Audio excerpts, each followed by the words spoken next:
Hey, welcome everybody. It's Monday night, and that means D&D, and we are shiny and new tonight, and I'm excited. We've wrapped up a major narrative arc in our last session a couple of weeks ago, and we are headed to, you guessed it, Saltmarsh. But we're going to remain in the Forgotten Realms. So more of that will be revealed in time. But welcome. I'm your DM. I'm Scott, also known as Wily Hobbit. And again, as you can see, we've got a shiny new look, and that is courtesy of our very own artificer, Miss Ronvin, also known as you see there on the Twitch or the Twitter handles, all scrolling back and forth, Mrs. Vivacia. So she did all the graphics and the cool stuff, and then I just dropped some text into it. But between us, we've made ourselves a little more nautically themed. That's not nautily themed, that's nautically themed. Just want to be clear about that. So yeah, we're going to do some 5th edition D&D. We're still set in the Dalelands, and again, that shall be revealed as the session unfolds. But first, let's meet our players. We'll just kind of go around the horn. Let's start with ladies first. Vivi, hey, tell us about Ronvin. Hi. Yes, I'm Vivi or Vivisha, and play Ronvin, the Azamar artificer, who finally figured out that she's not 100% human, but she has mostly tried to ignore this until now. So we'll see what comes. Yeah, and now we're gonna move on from where she actually knows her way, because this is like her home area. So she's kind of excited. I mean, yeah, we went to the Grendel route, but that's completely different. That's not like, it's like a different plane of existence. That was a whole different planet, Mystara. Yeah, it's like, but now she's actually going to leave home, in her own world. Yep, so she's like, you're gonna visit part of the Dalelands you've never been to before, so that's exciting. Expanding your horizons eastward, as it were. All right, very good. Let's go right down the right side of the overlay as you're looking at it, and visit with Viz, also known as Dave, also known as Hey Wilson on the Twitters. Hey you. I hope everyone's doing great today. I'm Dave, Hey Wilson, the social medias. I play Viz, who is a personage of the Feywild, a fairy, little capricious, also is a fighter and as such a rune knight, and has been known to expand his proportions from mere 18 inches to about 13 feet, and can actually double that with another spell, but we won't get into that and cause Scott's brain to break too much. Yes, let's not do that on a Monday night. But it's fun. All right, and then bottom right corner, square, what is that? X gets the square, right? Rue Shahar, Fellowship of the Tables, you're on. Tell us a little bit about your character and all that good stuff. Hey everyone, my name's Andrew. I go by Fellowship of Tables on the internet. Not on Twitter anymore, but yeah, I am playing your friendly neighborhood rogue / murderer / convicted felon / whatever. All the things. Rushar, the changeling rogue. Nice. So you could see his Discord handle scrolling beneath his picture there. Awesome. I didn't realize you had vacated Twitter, but so there you go.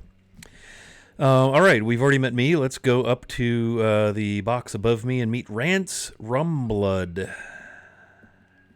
Hey, I'm Mateus. I play Rance Rumblood, originally from Scardale. He is a pirate. He was part of a pirate crew that he's been most of his life as a pirate since he was 12.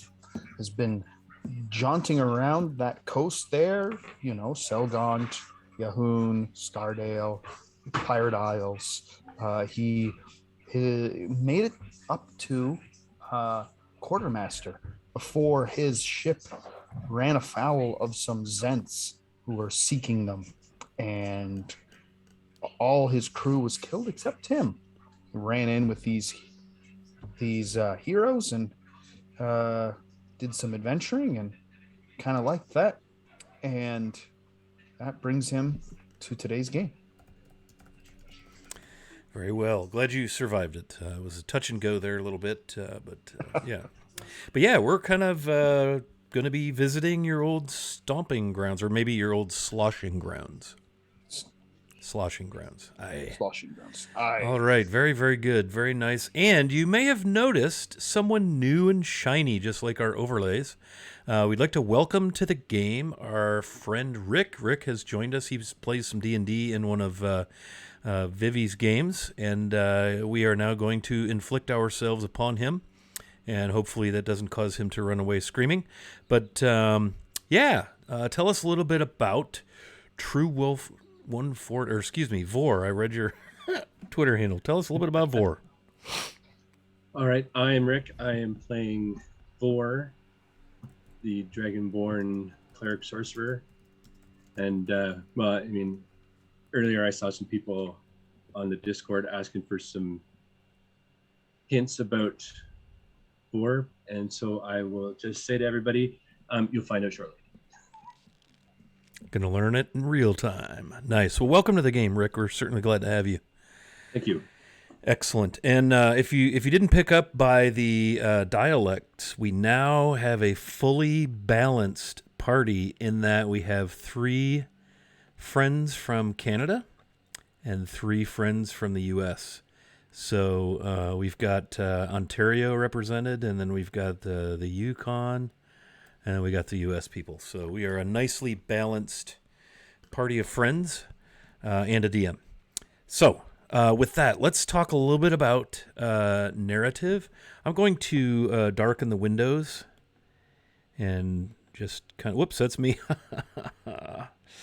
Out of control, touching all the buttons. Okay, so our friends are quiet now. They're going to mute their microphones until they are summoned back to the overlay. Our most recent session a couple of weeks ago wrapped up a significant narrative arc in the campaign. They finally got to the bottom of what turned out to be a salt for weapons and slaves operation, which was taking place right under the very feet of the fine folks of Dagger Falls, where they have been kind of their base of operations since this game began. It turns out there were some salt devils that had brokered a deal with the Zentarum to mine this very, very, very fine salt under the region where Dagger Falls is. And they were trading this salt to the Zentarum for weapons. We didn't really find out what the weapons were to be used for. One can only imagine dealing with devils, probably something to do with the Blood Wars, down in the plains of hell and the abyss and so forth. But also it turns out the question of some missing persons and caravans and children was answered. Sadly, there were discovered there had been some slave trading, some trafficking going on as well. So a pretty dark arrangement was happening. The party survived. They managed to get to the bottom of all this. They found that the Zentarum, and particularly a segment of the Zentarum who was sort of the religious arm of the organization that was a priestess of Bane, known as the Hydra, had set up a base of operations in an old ruined settlement northeast of Dagger Falls by 2.5 days march. And they were using that as a place to tunnel. There were tunnels all through there that connect back to Dagger Falls. And they were using that as a staging point to wreak havoc and cause chaos and so forth to sort of, disguise the slaving and the trading operation. But the party managed to get to the bottom of it. They are known in these parts as the Company of the Iron Phoenix. They are on retainer, and so they serve at the pleasure of Lord Cormeril. He is the highest-ranking government official. He's the Lord of Daggerdale. He sits on the Dalelands Council with the other lords of the other Dales. He is of Cormyrian descent, of the House Cormeril, which is a very long-standing house of nobility in Cormyr.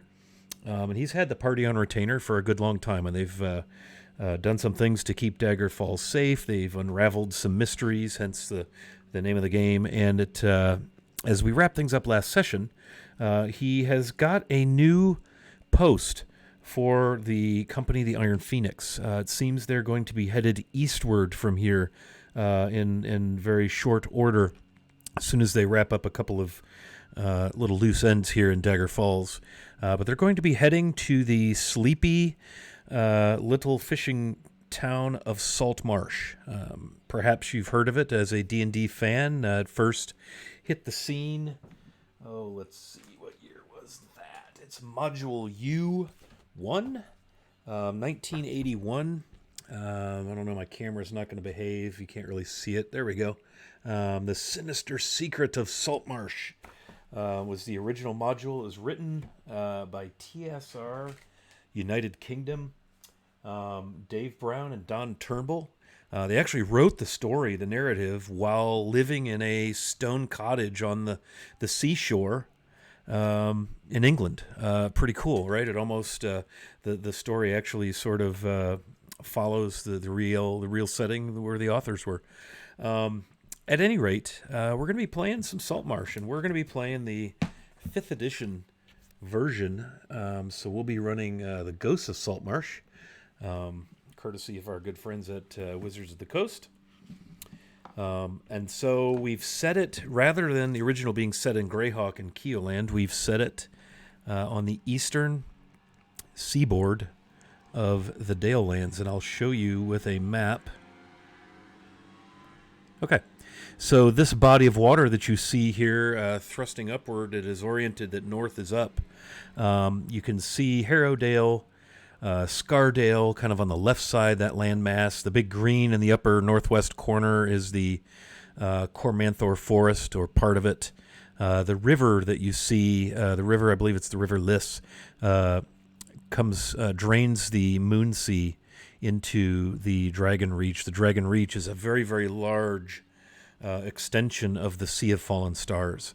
You can see Harrowdale Town near Velar Wood, which is actually now known as New Velar, a town of maybe 35,000 souls.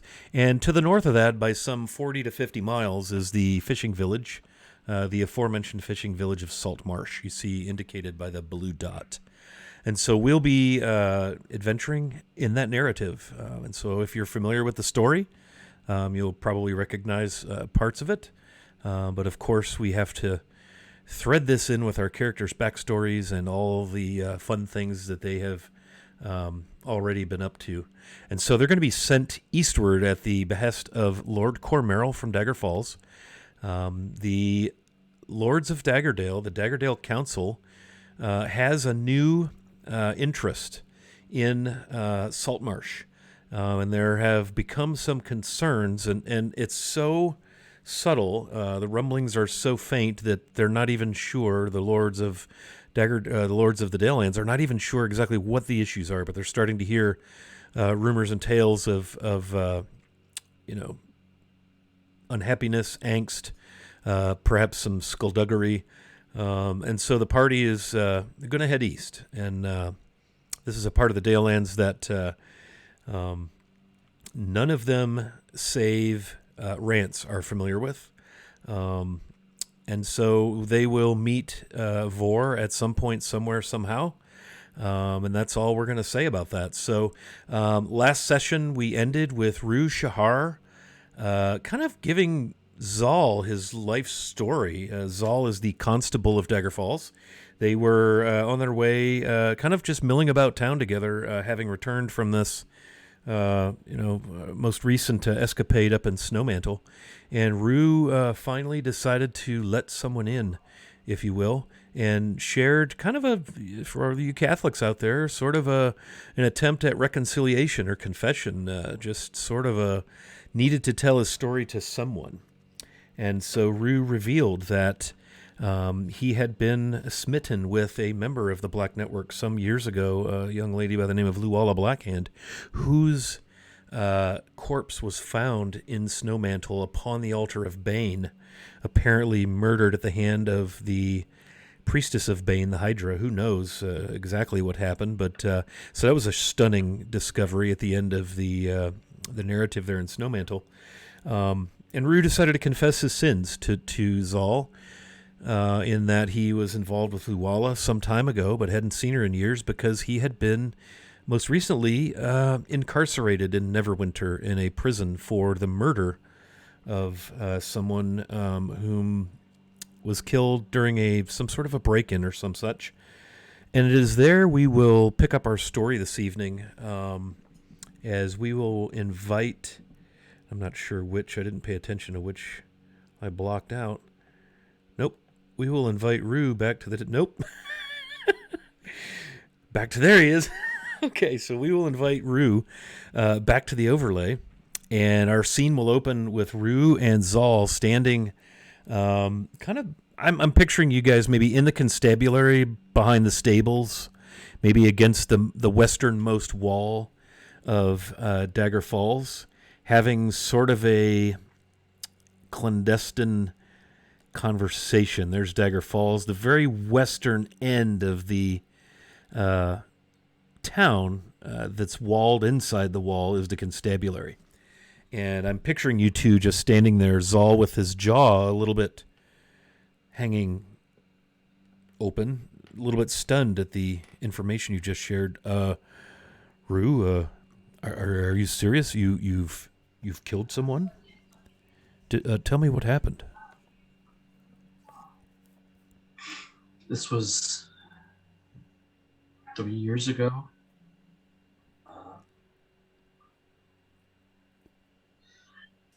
I was involved with Luala and Lizentarn, and I was stupid. I was trying to impress her and signed up to be involved in a heist. Your heart led you down the wrong path. Okay, go on. And during the course of the heist, several members of this rich merchant's house were killed, and somehow Luala went free, but I, among others, was imprisoned as a murderer. Rightly so. Was it by your hand that this noble was killed? Or was it more of guilt by association? I was involved in a criminal act that caused his death. Yes, very well. Let's see. And this was, how much time did you spend in prison? You said Neverwinter. Am I correct? Yes, for nearly 3 years. Yeah. Okay. Go ahead with your brand new dice, if you would. In fact, if you'd like to put them in front of the camera to do a little marketing for our friend Preston, that's Dice Fix, F-I-X, Dice Fix on the Twitters. A master caster of beautiful dice. And this set is themed for Rue. Go ahead and roll an insight. Yeah, there they are. They're very shiny. Never been rolled. All right, here we go. Here we go. Over a month ago. Rolling insight? Yes, please, if you would. That is a natural 18. Okay, nice. For a total of 25. You know Zal, he's the constable. He's, law and order, kind of a by-the-book sort of a guy. He's pretty much a closed book beyond his constableness. Like, you've not really, you don't really know him. You've had several encounters with him. You've had several meetings. You've done work for him. You've met with Lord Cormeral and him. So you've seen him in his professional setting. You feel as if he's conducting an investigation, the way he's questioning you, non-emotional. You don't even get a sense that you're being judged, other than he's just literally investigating, trying to assess the nature of your situation, your tale. So, and how long did you spend incarcerated in Neverwinter? It was nearly 3 years. Let's see. Well, how do you feel about all this at this point?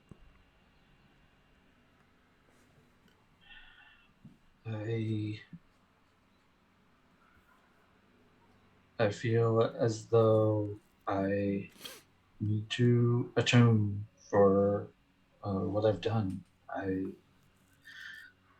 When I escaped from the prison. Wait a minute. You escaped from the prison, so your sentence is not fulfilled That's correct. in Neverwinter jurisdiction. And he kind of leans Luala. back and he kind of just, like he's thinking. Luala sent someone to kill me. And if I had stayed, I knew that he would, well, not him, but someone like him would succeed. So, your lover, and he kind of raises an eyebrow, sent someone to silence you. Yes. You got word of it and escaped for your life, essentially. Yes. And now it would appear that she's no longer here to hunt me dead. And so I am surrendering myself to you to do with as you see fit. See.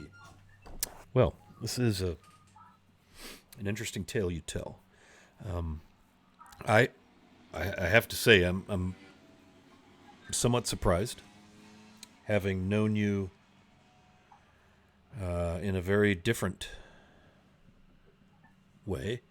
Seeing you in this light as a convicted murderer, by all accounts, certainly is jarring.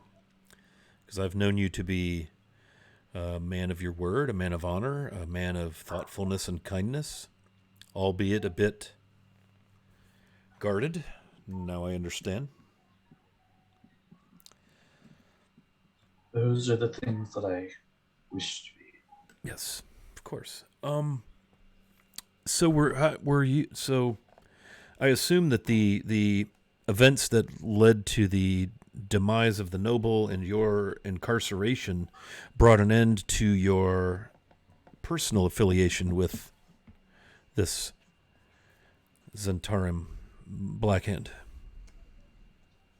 Yes, even before they tried to kill me. Yes. Yeah, I could see how that would put a damper on the romance. So, okay. I guess I was a little confused. There's this woman at the inn that you seem to have a fondness for, and I thought perhaps, I suppose she could be a love interest, given your nature of your relationship with Miss Blackhand changed. Rue actually breaks out in a grin at that for the first time in days. Kind of cocks his head. I'm sorry if I said something funny. That would be my sister, Din. Well, I suppose I have then, haven't I? Well, I guess I'm losing my touch. Here's a criminal investigator. Well, you need not worry about your legal status here, although I'm not one to harbor escaped criminals. But atonement is what you seek, yes? Yes. I heard that correctly. I have no jurisdiction, no duty. I'm not bound to return you to Neverwinter. Your circumstance with them, your status with them is your business. And so my business with you is more of a spiritual nature. There, I believe I may be able to help you on your way. As you know, I'm a very firm believer in the teachings of our Morning Lord, Lathander. And he kind of, touches the Order of the Aster metal embossing on his breastplate. The Morning Lord is most interested in rebirth, beginnings, new beginnings.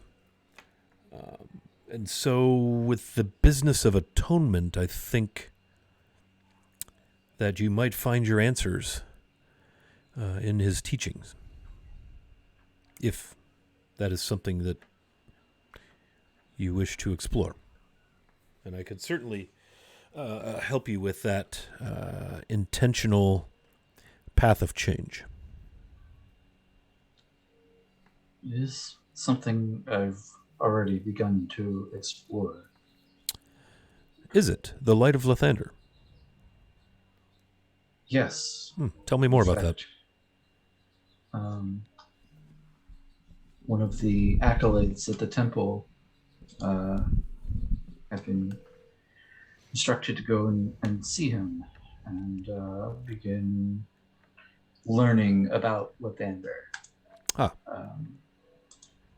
I am not what you would call a religious man, but I do, as you say, I am looking for atonement, and in interacting with people at the temple, I feel closer to that possibility than anywhere else. Yes, of course. Well, as a knight of the Order of the Aster, it is within my responsibility, within my duty, to assist anyone seeking the light. And so, in the absence of time and opportunity, I would be able to set you on a good path before you depart eastward for Saltmarsh, sparing you the need to visit with the acolyte. I could provide you with a holy symbol and a few prayers that you might utter at dawn's first light facing the east, and begin to open yourself to his grace, his light.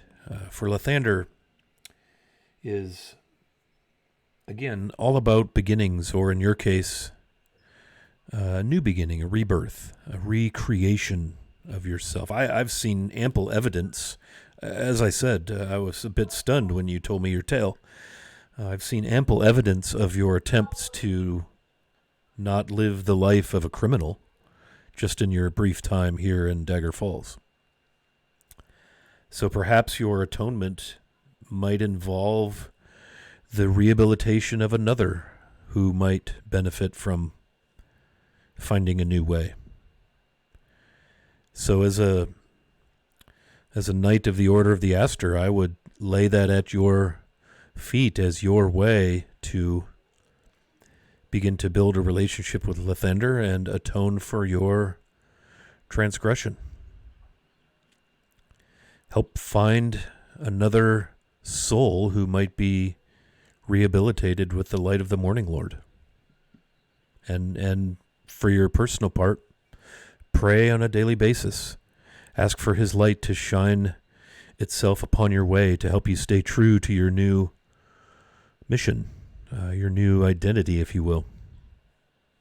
That would be a lot for you to begin with, and it would set you on the right path. You're already on the right path, but it would give you direction, give you greater purpose, and perhaps your prayers might lead to some insight, some understanding of Lathander's ways. And I can provide you with some materials you can take with you to read and learn about Lathander and his teachings. Rue just has like a shocked look on his face. This is far better than I could have hoped for. I will do anything that you ask of me. I wish only to make up for the evil things that I've done.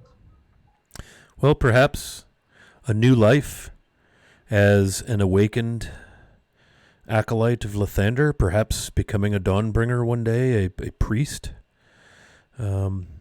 Certainly is one opportunity. If nothing else, learn of his ways all that you can. Let him into your darkness. Let him expunge the venom of your evil deeds, the darkness of your past life. And through you, perhaps he may call to another whom you can help also to see the light. I will certainly try. Well then, it's settled. I will. We need to meet one more time with Lord Cormeril before your departure, just for last details and the like. I will bring you some reading material and a holy symbol that you can use to begin to try and find your relationship with the Morning Lord. But you already have enough to make a good beginning. It is that desire. I can hear it in your voice, see it in your eyes, and I rolled a 19 on my insight, enough to know that you are sincere in your desire to find a new way. As I've said, I'm stunned at your story, knowing what I knew about you before you shared this with me, and I must say I'm grateful that you've chosen me to unburden yourself. I can't imagine that was an easy conversation to have, given my station here in Dagger Falls.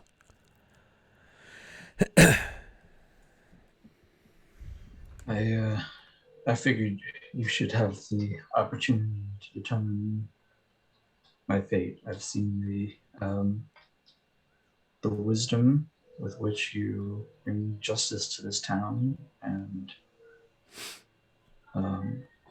justice is all I am looking for. Well, you've proved yourself more than worthy before I even knew of your past, and as I said, I have no jurisdiction. Lathander's not a god of retribution and law and absolutes. That's a monitor tier. Lathander is about light and beginning and goodness and rebirth. And that's precisely what is needed in this moment for you. It's my judgment at the very least. So, yes, I think that you may find Lathander a more than willing partner in restoring balance to, again, mitigate your darkness with his light. So I will be earnestly awaiting your arrival back, or when next we meet, to hear of the growth of your relationship and understanding with the Morning Lord, and how it has gone, and if you have had the opportunity to help someone else find the way. I will certainly look for such an opportunity. Thank you. He clasps kind of gives you that forearm sort of, warrior or, guard, deputy, clasping forearms, man's man kind of handshake thing. Very well. We need to meet with Lord Cormeril within the hour back at the keep, the Lord's Keep. So I will see you there with the group. Very good. Thank you. Thank you. Yes, of course. All right. So we will fade Andrew out. Goodbye, Rue. Hang on. Goodbye, Rue. Okay. So the scene darkens. I'd like to thank Mateus for the gift subs. Thank you, Mateus, for 5 gift subs. That is incredibly generous. Your support is so appreciated. Thank you. And thanks for everybody for joining us tonight.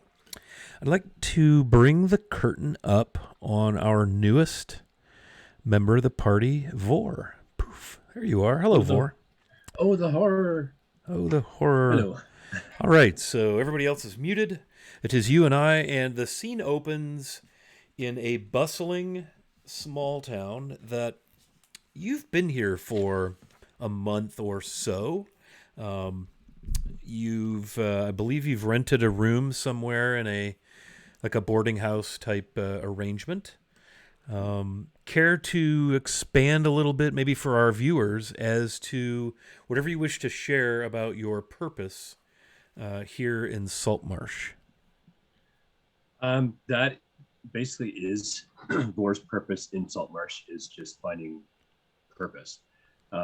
He has spent his life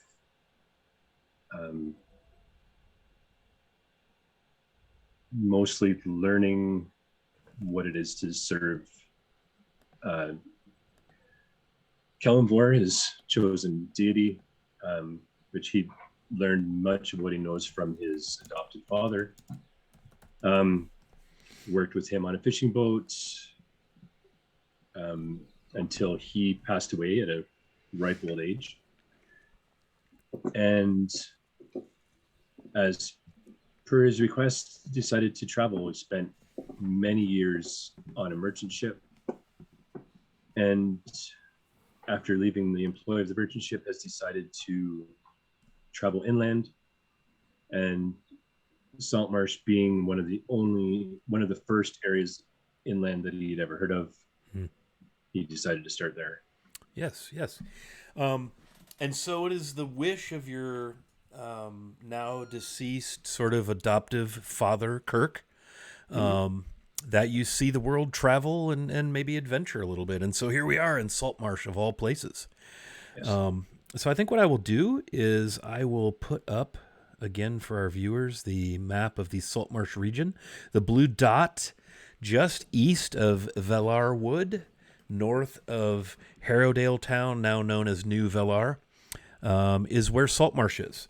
And just to give our viewers a little flavor, it's sort of a nondescript fishing village tucked away on this eastern coast of the Dalelands. It's maybe a 4,500 to 5,000 souls. It just smells of fishing and the catch and the stuff left over after the catch is processed.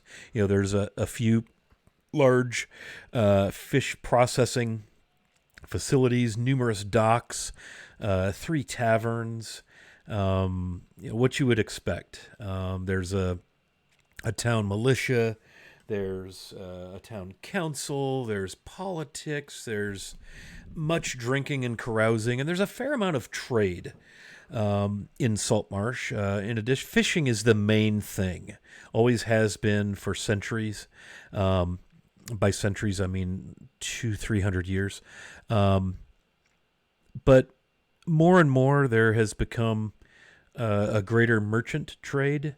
And you happen into Saltmarsh at a time when things are starting to change a little bit. There's been a new business concern introduced into the area by the Dalelands Council, which is made up of the lords of each of the Dalelands. They meet currently on a quarterly basis. Used to be on an annual basis, but now they meet quarterly because of this new business concern.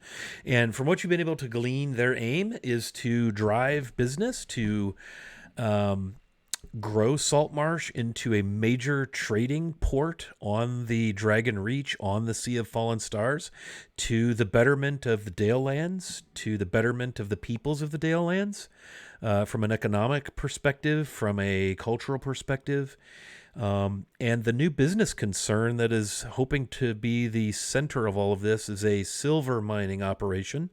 A few veins of silver were discovered in the cliffs along the seashore north of Saltmarsh, and there's been a clan of dwarves who have recently settled in the area and are operating this. They're starting to excavate and operate a silver mining interest in the area. And by all accounts, the buzz around town, the locals, also known as the keepers, if you will, they want to keep things the same. They're a little concerned. They're not too sure. They're wild about these dwarves coming in from goodness knows where, bringing goodness knows what into their little simple fishing village. There's the balance here between fishing and the environment and the Dales. And everybody's concerned that this mining situation is just not good for Saltmarsh. They're the traditional fishing families and the few merchants that have some small trading fleets or a couple of vessels, and they're kind of known around town as the keepers, if you will. The other faction is the more forward thinking, maybe modern, if you will, the traders. Right, they would like to see Saltmarsh grow and expand and get into new business, and they believe that, it would be nice if we could kind of get the stink off and get these, parochial fuddy-dud stick-in-the-mud old farmer fishermen to move this thing forward and grow and expand and become a little more cosmopolitan, if you will. And that's the group that supports the miners, right? And this is kind of the scuttlebutt you've picked up around Saltmarsh the past month that you've been here looking for work. So tell me a little bit about what Vor has been up to in Saltmarsh during his time here. When he first came to Saltmarsh, he kind of just walked through the little town and kind of stumbled into a tavern, which just so happened to be filled with dwarves. And blast the luck. Yeah. But or not, yeah. He seemed to get along pretty well with them. They're pretty down to earth and not as pretentious as, say, elves, but some elves, not all of them. He's gotten on pretty well with them. Got to know the owner of the bar, who directed him to a nearby hostel, I guess would be the best description. Sure. And he spends a lot of his time hanging out at the tavern, doing odd jobs for the head of the dwarven contingent, Manistrad Copperlocks. Yep. And he tried his hand at mining with the dwarves as well, but decided that's not really his thing. He's joined a couple adventuring parties to do odd jobs as an extra person, but didn't really feel much of a connection with the group. So he's, after the job was done, back to do odd jobs for the dwarves and people of the town. And that's pretty much what he's been doing for the last month. Very good. And I would assume then that his hangout, home away from home, if you will, has become this tavern that you mentioned, the Wicker Goat. Yes. Actually is the name of the tavern. And that is indeed when Manny, as you've come to kind of call her, Manistrad Copperlocks, isn't managing the mine or in the mining operation headquarters in town. She could be found drinking a stout ale, holding court, if you will. A woman, dwarven woman, wiry. Most people assume dwarves are stocky and thick and the women are bearded, and Manistrad is an attractive, for a dwarf, right? An attractive female, middle-aged in dwarven years, kind of this gingery, thick, braided long hair, if you will. Apparently, as is the case with most of her clan, Copperlocks. But a woman of few words. She is a member of the town council. You've managed to learn that she was basically inserted or placed on the town council, much to the chagrin of a number of locals. She was placed there by the Dalelands Council. They felt that since this mining operation was a significant economic opportunity, they should have a voice on council. Very businesslike. You've gotten the distinct impression that you're not sure you'd want to get on her bad side. You've been around the end of a blade enough times, and you've seen enough. You understand combat. You recognize badassery when you see it, albeit she doesn't flash that tone, but you can tell she knows how to keep a bunch of dwarven miners in line to good purpose. All sorts of rumors abound where the dwarves had come from. All you've been able to really glean is the northwest, up northern end of the Sword Coast. So they've come quite a ways. Rumor has it they were guided down here by a very rare race of halflings. A lot of the locals here call them the ghosties. That was odd, but you haven't met any of these halflings. But the miners, this particular clan apparently was hired for a reason.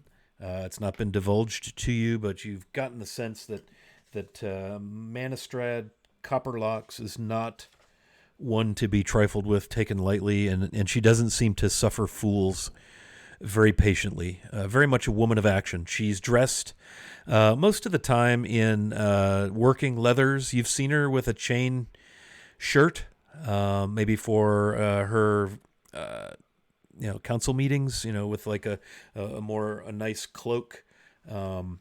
She often, if she does have any kind of weaponry, she has a very, very nice hammer, metal hammer at her belt, that looks like it may have crushed a skull or two.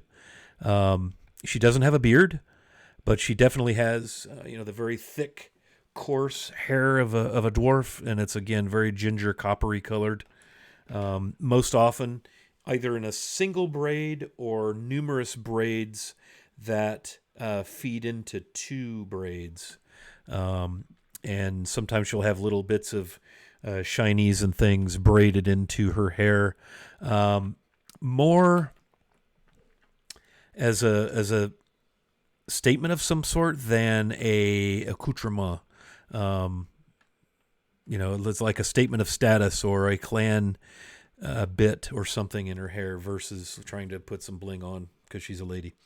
And it is today is a day that you've been looking forward to because you have the opportunity to sit with her for a period of time at a table by yourselves in the mining office itself. And I've got a map of Saltmarsh on stream here, and it should be numbered. And the mining office, let me give you a number for that. That's number 5, the mining company headquarters. So the entrance to the town is that western, where the little wall is. You see the road entering town there. And in fact, let me drop this map in Discord, Rick, so you can see it there, and everyone in the game can see it, as our viewers are able to see the map on stream. Just give me a second. I don't typically compute and speak at the same time very effectively, so of course my file is too large. Dadgummit. All right, so I'm going to have to rectify that later. At any rate, the mining headquarters is building number 5, and I don't know if you can see that on stream or not. Let me see if I can drop it into Zoom. But building number 5 is in that southern peninsula. If you were to take the road into town and at that first intersection take a right and follow that path, building number 5 is in front of that large kind of cliff or escarpment that's indicated there. And it's a large, rambling mansion. Looks like it was maybe once owned by a noble family, and it's been made the headquarters of this mining operation. It's busy. A lot of dwarven clerks in there, counting, tracking, keeping track, processing, paperwork and the like. The occasional wagons and things in and out of there. It's not a place where gear and silver actually appears, or at least you haven't seen any, but it looks to be the business headquarters for the operation. And you are in what you would assume is the private audience room or meeting room with Manistrad. She has tankards of ale in front of you. It is the afternoon. I'm trying to remember the time of year. It's late summer, we've been kind of working our way through summer in this campaign, so it's getting later in the summer, approaching harvest season. So there's really no need for a fire on the hearth, albeit there's a beautiful stone hearth, carved mantelpiece. The floors have rugs on them. There's a beautiful. You're actually in the back of the property that faces that escarpment that looks to be a good 25, 30 feet high. Beautiful back kind of garden area.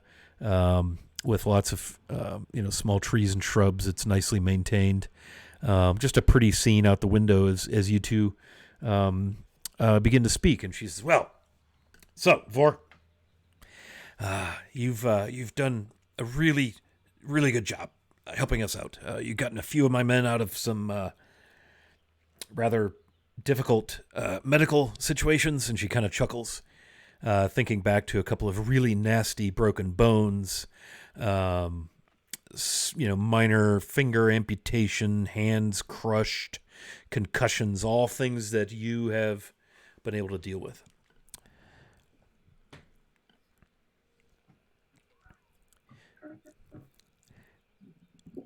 We are grateful to you for your help. And so she pulls a pouch out, and again, she's in a cloak, no armor, just typical woolen jerkin. Trousers, belt, no hammer, anything like that. She's got some papers on this table, and it's just the two of you, two chairs, a nice carved table, and a couple of big tankards of stout, things that you've kind of come to enjoy. And she does have her pipe and her tobacco bag and her flint and tinder means to light it. And she pulls a pouch out of her cloak, a little leather pouch, and sets it down on the table with a kind of a chink and pushes it towards you. So, we are indebted to you for your medical assistance. I'm afraid some of my boys might have lost their lives had you not been able to step in and make things right. So, we're indebted to you.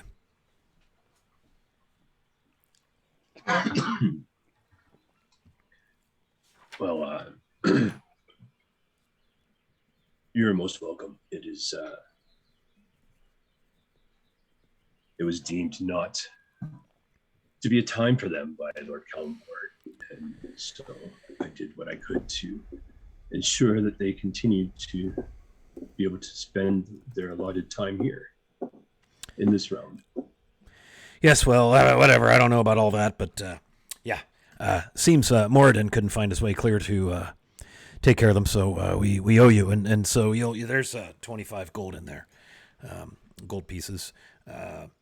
But I think we'd like to maybe keep you around a little bit. You seem pretty useful. The healing practices at any rate. What else can you do? Well, most of my experience has been sailing. Honestly, I have spent many years on a merchant or fishing vessel. Another damn fisherman. Great, just what we need in the mining business. Well, I would hope to think I'm a little more Oh, open-minded than many of the fishermen I have encountered here. let's hope so. By the gods, what a stiff-necked bunch of... And she kind of mutters some sort of obscenity in Dwarven. I don't know if you speak Dwarven, but... No, I don't believe I do. Probably best. She starts digging around with her pipe in her tobacco bag, which is really just me trying to cover the sound of my bag of cough drops. Got one. And she lights her pipe. Do you smoke? No, I do not. But It's a thank you for the offer. fine Sembian blend. Pretty, it's like soaked in some kind of stout. Excellent. And she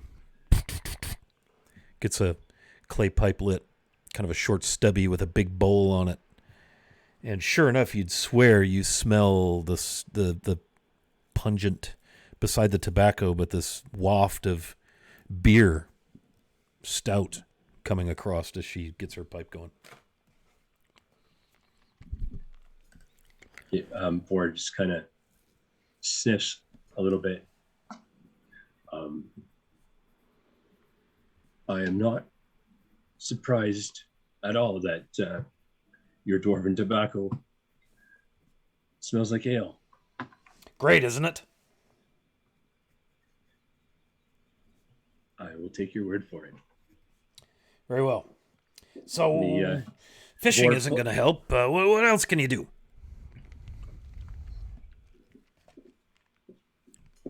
Well, what else do you need? Oh, well. Yeah, I mean, you see, you're awful big. Why don't you give us, Vor, a description for our viewers? What does Vor look like? Tell us a little bit about what he looks like. Vor stands just a little under 6.5 feet tall. His scales are a tarnished brass color, except for the ridges around his eyes and his scaly rope-like hair, which are black.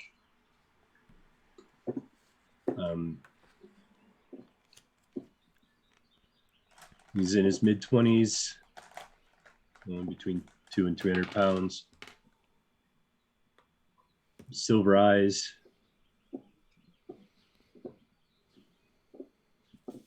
Often seen wearing a set of dark scale armor and a bluish gray cloak.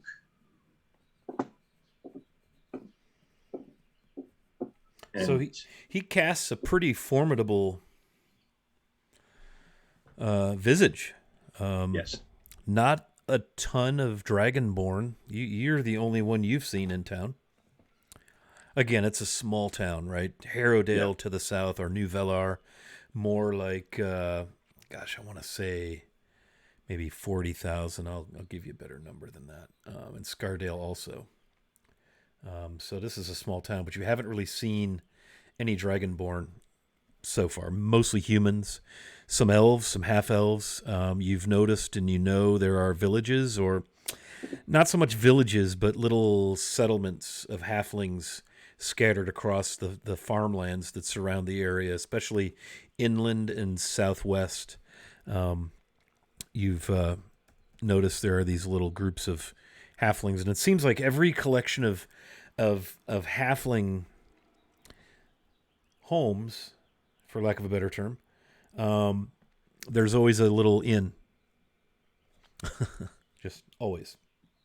Mm-hmm. Yeah, about 40,000 down in Harrowdale. Much bigger town. Yeah. So Vor will take a small wooden box out of his pack, reach for the pouch that she had put on the table. Was appreciated, not necessary, but appreciated, and puts the pouch in the box and returns it to his pack. She kind of smiles, watches you go through your little machinations with the pouch and the box. And that's a nice box there. Looks well made. Thank you. It's, I use it to separate my funds for Lord Kellenbor's funds. Yes, of course. Well, whatever it takes to keep that healing doing what it does. It's been very helpful. There's all sort of things going on, but most of what I need help with. Do you have any friends that are also good with a blade or other weapons? Is most of what I have for work, beyond what you've done already for the healing, really it's group work. You know, I've got supply wagons that come down from the north. They don't dare come through Cormanthor anymore. It's too dangerous. There's rumors of dark elves and other horrible, horrifying things in that forest. But even sometimes coming overland or down from the Moonsea region is not a guarantee it's going to get here. And so from time to time, it's nice to have a group to escort or even patrol the mines. We've had issues with all manner of awful things we've uncovered as we've excavated, as you can well imagine. I mean, nothing we can't handle, but we're not here to fight with monsters and awful things that, like to come out in the dark in the tunnels. We're here to mine. And so I only have so much manpower, and I need all that dwarven expertise mining. Well, unfortunately, aside from you and Sir Lankus at the tavern and your employees, I don't really know anybody in town. Well, aside from a few of your friends on the fishing boats. Yes, so many friends there, yes. Wonderful people that they are. She kind of rolls her eyes. Stiff-necked. They're tougher to deal with than other clans sometimes. It's unbelievable. Thought I could kind of come in here and throw my weight around, but these fishers, they're well established, and they don't. I'll just say they don't see the value of our operation. I mean, everything we're gonna do here is for their benefit. I don't know why they can't see it, and we don't mean them any harm, but it hasn't been the warmest of welcomes. I can assure you that. Yes, well, unfortunately, the sign of some of the more experienced fishermen is a thick streak of stubbornness, which makes them very good at their job, but not so good with non-fisher folk. I suppose it would. The sea is definitely not something I wish to combat, so I'll give them that. I respect that about them, but they are a handful, especially those blasted council meetings. I wish I didn't have to fuss about with that. Well, at any rate, here, okay, so there's supposed to be this group coming in from the west. I don't know much about them. They're supposed to be here. I know they're coming. They're going to be here in a few days. They're supposed to meet. She kind of hacks up along there with her pipe. They're supposed to meet Lankus at the Goat. And I know they're coming at the request of the council, not the Saltmarsh Council, but the big, the Dalelands Council. There's been some talk of smuggling and possibly other worse things, and I have a feeling they're here to maybe look into that. So maybe it might be beneficial for you to be at the Goat when they arrive in a few days, and make their acquaintance, and that could be, because I think there's 4 of them. That could be with you, that would make 5, and that would certainly make a nice group to do some things. And I've been told by the Dalelands Council that I'm to put them to work in some manner. So maybe that way we can build a group together that way. I can do that. And then you'd be helping me, and everybody needs friends, and I'd be helping you that way. Long as you're still around to take care of my boys, dumb lot that they are. Sure, I will meet with your group. Well, make no mistake, they're not my group. I didn't invite them in here, but those nobles and all those important hoity-toits all thinking they need to do this and pull that lever and do this thing and make that decision, and so now we got more people coming to town.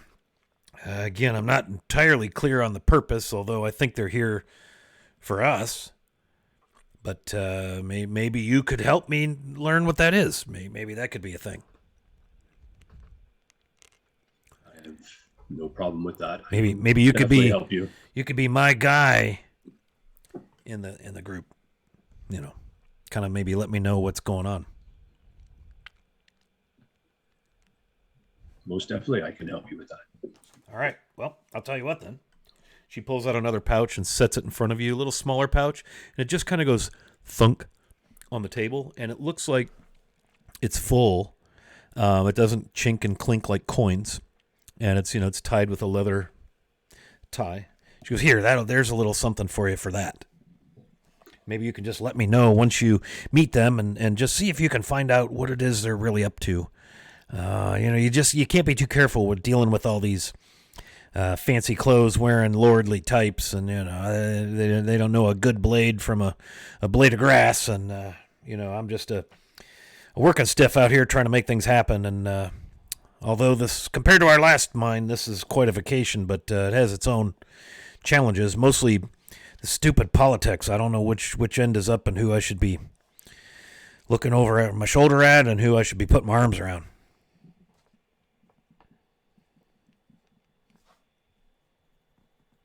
Vord just nods along with as she talks. Okay. Well, sounds like we got a little bit of a deal then. So just let me know what you find out. I'll be there to meet them at some point as well. I can maybe make an introduction. That way it's not just you just walking up to them all out of the blue. That'd probably be better.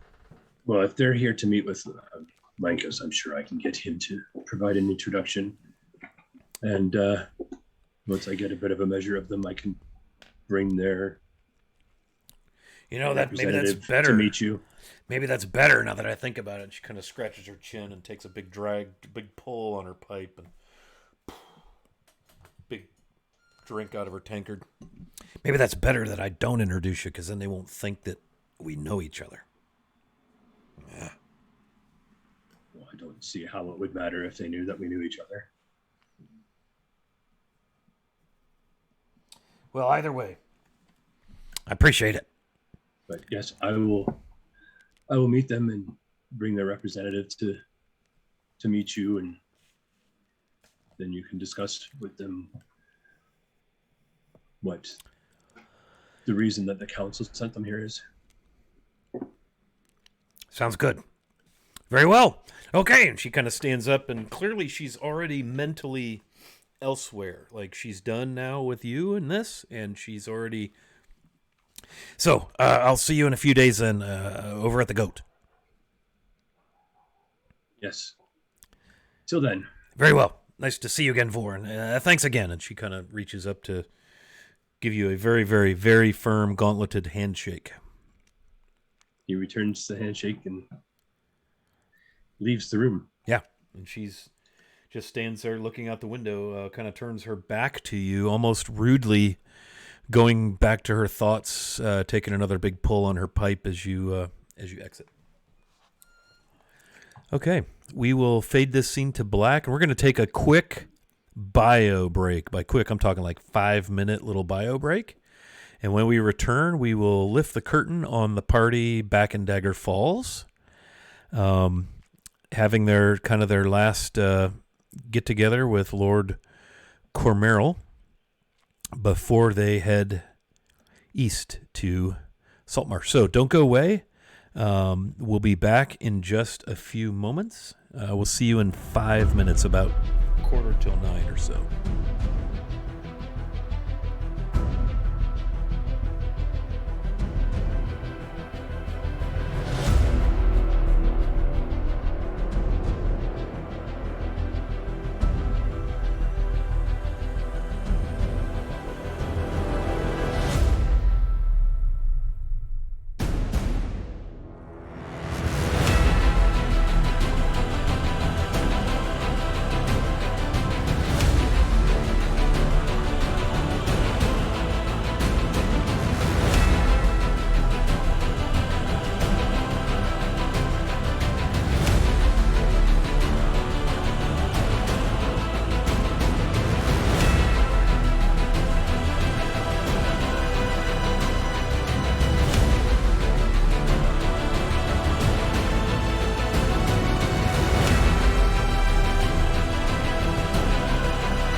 All right, we are back.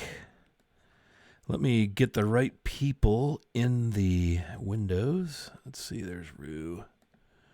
There's Rents, Rumblood. There's Viz.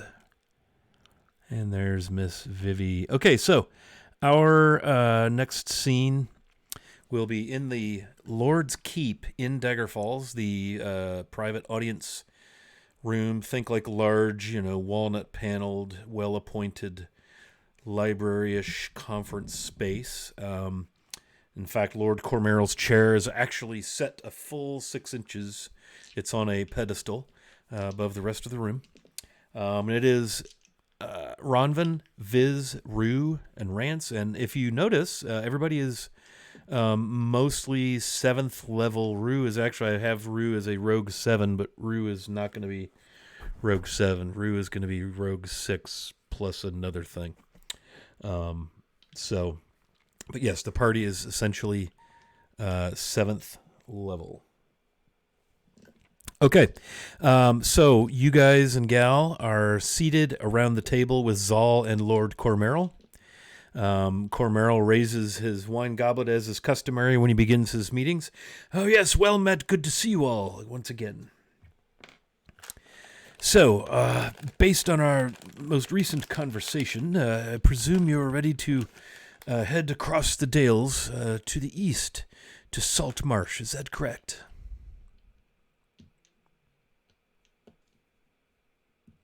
I'll take that as a yes.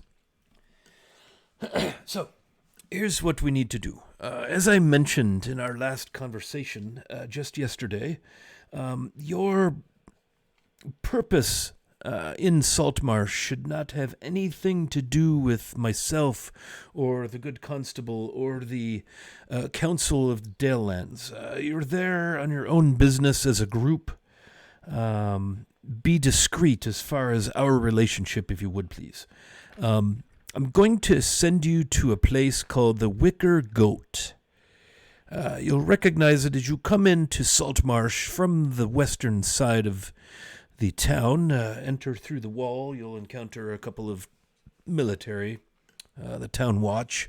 The Wicker Goat is, let me see here. Oh, yes, well, it's the first establishment on the right side of the road, some, 700 feet in the wall. There's the, you'll see the jail across the street, and the Wicker Goat. You'll recognize it. It's a story and a half, large, sort of a cottage with a covered porch, and upon the roof of the porch stands a rather large, weather-beaten wicker goat. I don't know. It's been there for mostly since there's been a Saltmarsh. The oldest tavern in the community, and actually it's one of the finer establishments. Saltmarsh is not known as a terribly cosmopolitan town, but we're working to change that, which is precisely the the purpose of your visit, actually. Rance pipes up. Are you sure that ye be wanting us to visit the Wicker Goat? Yes, my good man. Why do you ask? The last time I was there, I thought I'd try the Wicker Goat for something different. Let's just say I got caught in a brawl with 3 of the town guards and had to make sail as quick as the gods would take us. The Empty Nest, Kareb Schenker, much better establishment. No. The Empty Nest is no place for the likes of you. Maybe the likes of you, and he points at Rance, kind of rolls his eyes, but not for our purpose. Our purpose is definitely best served in the Wicker Goat. You see, the I mentioned before, there's the dwarven mining operation that we've funded and established there, and you're gonna meet the owner of the tavern is a fella by the name of Lankus Kurid. Lankus Kurid. He knows you're coming. We've sent word. We're going to connect you with the dwarven mining operation. We're concerned about smuggling and possibly worse. And he kind of looks at Zal, and you just see their faces darken. It seems there's some rumors that there may be smuggling has been a thing in Saltmarsh for years and years, since there's been fishing and Saltmarsh. I'm sure anywhere you see ocean-going vessels and people, there's bound to be smuggling. The silver needs to be secure. The growth of the town depends on the success of the mining operation, you see. He kind of takes a drink of his wine. So I need you to see if you can find out what's happening. Is there smuggling? Is it a threat to the mining operation? Who's behind it? Can we stop it? The town guard for years has overlooked this. I know that the captain of the guard, Eleander Fireborn, I know he knows about it, but the guard has overlooked it for years. He's been there for a while, but he's newer. And perhaps you might make a friend there once you establish the need for his group to help. They have done a decent job of supporting the dwarven operation, keeping them safe, keeping trouble from happening. But the locals, the keepers, I believe they call themselves, they are not in favor of our new operation. They fear these bumpkins fear we're going to change Saltmarsh for the worse, which is an odd concern given the fact that they seem to have somehow allowed this smuggling to go on under their noses for years, yet they're worried about a little commerce darkening the waters. I think they're just afraid of change myself. Every time you say smuggle, Rance coughs. So Runvin is kind of like almost like she wants to raise her hand, but then she's like, no, you don't do that. And she's like, well, maybe we could say that we're there on behalf of my dwarven uncle Glimmerbeard. He's a smith, so maybe we could say we're looking into the mining thing and see, the resources and stuff. Interesting. Gomerbeard, you say. Schabenford, right? Yes, that's my uncle. The only thing I might add to that, or just to adjust it a wee bit, is maybe don't right away connect yourself with the mining, just as because there's the keepers, you see, the fishy rural pedestrian types, and then there's the merchant, the people who share our vision, who can see forward at the potential that Saltmarsh affords the Dalelands as a trading port. You see, they have a deep little harbor there with good dockage and room for more. And if we can turn this mine into something productive, like Copperlocks thinks we can, the dwarf that runs it, she's convinced that silver's just the beginning, then we can really make things happen in Saltmarsh for the benefit of the Dalelands and for our alliances with Cormyr, of course. The region would flourish. And the hope is, because I suspect the smuggling might have something to do with our friends in the Zentarum, because that seems like something they'd probably fund at the very least, if not participate in, but we have no evidence of such things. But if we could get that smuggling business tamped out, that would be important. And I'm starting to hear things, and he kind of stops, and it's like he has to gather himself, and Zal pipes up. Trafficking, slavery, slave trade apparently has begun to flourish or take hold. That's the rumor. Nothing's been proven or seen, and Cormeril kind of holds his hand up like he almost can't tolerate hearing the words out loud. Yes, well, you get the picture. So, That's evil. very much so. Yeah, we just it will bring down the entire plan, the operation. It's holding us back here in the Dales. There's so much we have to offer to the larger world of Faerun with our craftsmen and our elves in Cormanthor and the fine things made right here in Daggerdale that we could ship out.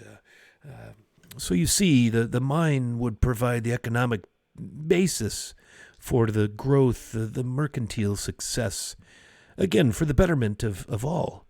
But again, the resistance from the fishers, the concern of the smuggling, and this new thing. He gets a pained look on his face. So you could see this may take some delicacy, some discretion. Don't mention the uncle unless it's with the mining people where it could help. Perhaps, yes, the uncle angle would maybe ingratiate you to Copperlocks and her ilk, but I wouldn't make that a big public, like, hey, we're here to help the miners. That would put you at odds immediately with the fishers and the keepers. Although we know that's why you're there. But yes, you understand. Very good. Yes. Well, so you'll continue on your monthly retainer. You're going to probably be there a bit, so we're going to front you 3 months coin before you leave, so that you have that with you for expenses and any outfitting you need. Kurid, he can help you connect with a place to stay as a group. He and Copperlocks, she sort of frequents his establishment. She has an office, whatever, in town, mining, blah, blah, blah. But they seem to have struck a fast friendship, and the dwarves, he's managed to import some nice stout. Maybe they brought it with them, who knows, they're dwarves. But there's been a relationship there with the dwarves and the wicker goat, and it's brought him a bit of resurgence, so he's somewhat beholden to them. You'll find him a welcome presence to your arrival, and again, he knows you're coming. So go to the goat. Hopefully, he will see fit to help you make arrangements to stay somewhere. Just keep a listen and learn, and keep a low profile. And Zal just kind of raises an eyebrow and looks at Rance. We shall do the best we be able. Rue also raises an eyebrow and looks at these. Rance, Zal says, how familiar are you with Saltmarsh? You're from over that way, if I recall. Well, let's just be saying I be very acquainted with the smuggling operations in Saltmarsh. I wouldn't say so much that I took part in it, but I'm well acquainted with it until those Zent bastards started taking good work from honest folk. It used to be back in my day that men made honest work out of smuggling goods. Even I'm sorry. Did you say an honest work of smuggling goods? How do you reconcile that? Enlighten me. Well, let's just say I be knowing of a crew that was going to hit a mark, but the Zents interrupted all that. A mark, you say? And Zal looks over. Yes, they were going to steal from someone. The mark is a victim of a crime. Oh, yes, of course.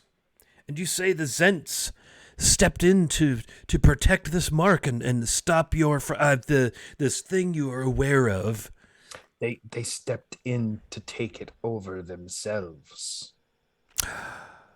Right. Okay. Yes. So So our concerns are not unfounded then. The worries of them being involved in the smuggling. I mean, you can't swing a dead cat without hitting a Zent with their arms in the sack. Aye, that be true. Rancis strokes his beard. Or his mustache. He doesn't have a beard, he's a mustache. And he says, I think I once had a drink with someone who smuggled for one of the lords of the Dales. Who did you say that to? Hmm? Did you just said that out loud to Just out loud. Surely not. Smuggling for the lords of the Dale. It's unheard of. Absolutely no. It's just sailor talk over ales. Yes, well, I'm sure. See to it that none of this talk over ales comes out of you while you're there. Mum's the word, sir. Mum's the word. Yeah. Doesn't take an insight roll to see his frustration with the turn the conversation has taken. Yes, well, so here it is, right?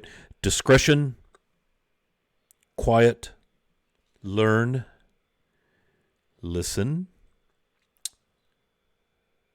and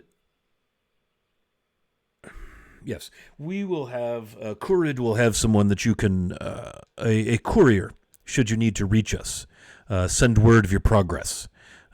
We've made arrangements so that can occur. So if you do need to send word back to let us know how it's going, and we would expect that you would, just Kurid will be able to facilitate that. And Zal kind of taps on the table and sits back as if business has been pretty well handled. Any ideas on what you'll do to work your way into the community? I know Rumblood here is familiar with the fishing trade, or at least the body of water fishing happens in. Any thoughts on how you might work your way in? I'd be well acquainted with Elsie Singrid. She's head of the Mariners Guild Hall. Might be worth a while. That's an interesting contact. You may have some value yet, besides your, of course, your prowess with the blade and the crossbow. At any rate, yes, because the Mariners Guild stands to benefit greatly from any success in Saltmarsh, be it trade or fishing. She could be a good ally to pull to the cause. I'll make sure that I give her a chat when I be getting there.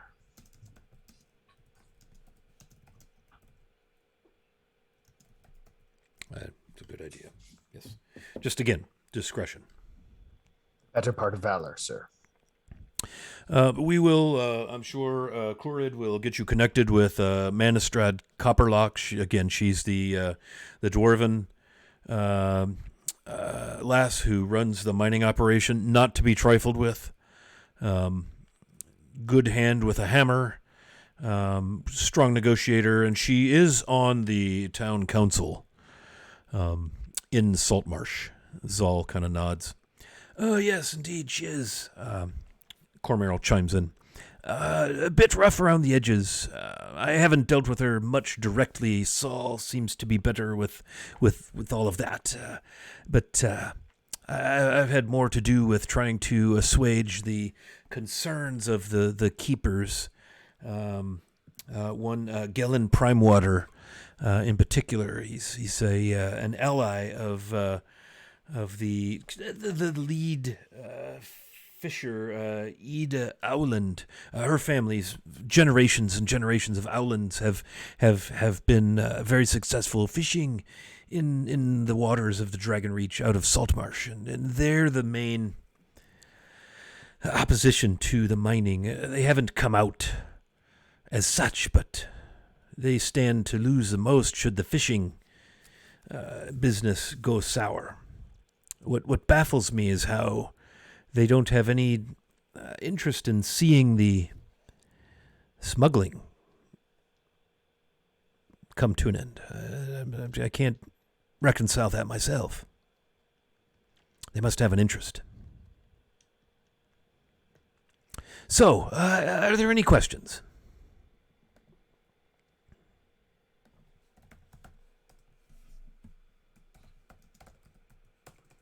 I think your orders be plain. We'd best be heading out that way as soon as possible. The Wicker Goat, they do have some rooms upstairs. You could begin your stay there until you find something more suitable. They do rent rooms to travelers, which is what you are, of course, travelers. Just simple, random travelers passing through, for instance.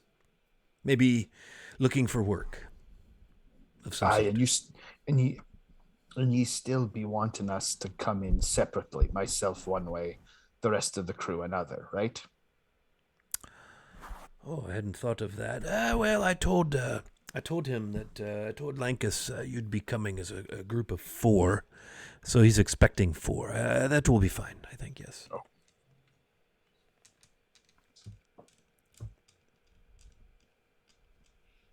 Aye, sir.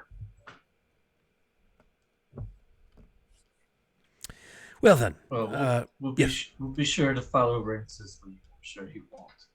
He won't take us the wrong approach. I'm sorry. What?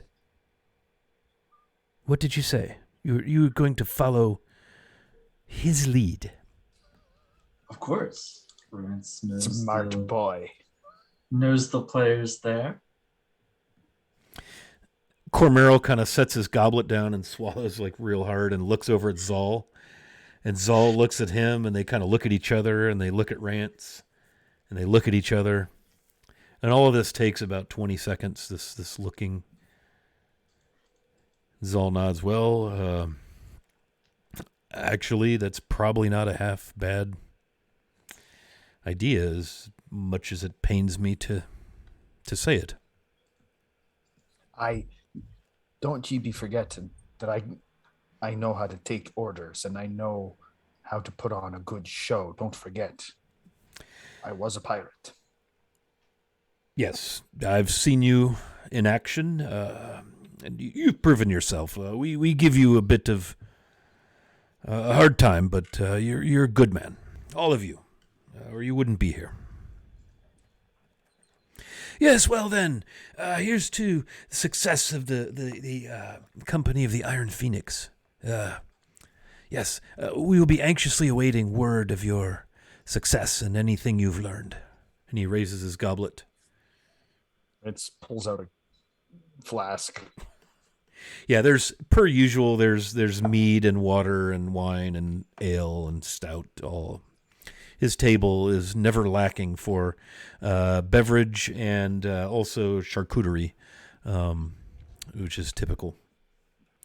Very well, then. Won't take you long to reach Saltmarsh, but do travel safely, and do send word once you've made contact with Copperlocks, and let us know what you'll be up to. And yes, anxious. The whole Dale Council, Roundtidus, and oh damn, what's that wizard's name? Elminster are most interested in what's happening. Not as much as we'd like. Apparently wizards aren't much for trade, but they do have an interest in making connections on a wider scale, let's say, attracting more diverse attention to the region. Yes. Well, to your health. Aye. And he kind of stands, signaling the end of your gathering. Rance gets up and stumbles out. Viz, who's been floating around, sort of like a best imitation of a dead goldfish in a little pool of water, uh, does a tumble, his hair standing straight up, and says, "What's smuggling?" Ah, I'll tell you on the way. Okay. Yeah, and they Give us something to talk about. couple of the deputy constables lead you back out. You're familiar with the Lord's Keep by now, and on your way out at the typical, the service counter, if you will. I don't recall her name, but she has a pouch of coin for each of you in the amount of 3 months retainer, split 4 ways. Which off the top of my dungeon master's head, I don't recall what the monthly retainer was for the party, but we need to, reconcile that and get that into your character sheets. And then they would have made arrangements for you to outfit yourselves at the winding trail on the way out of Dagger Falls.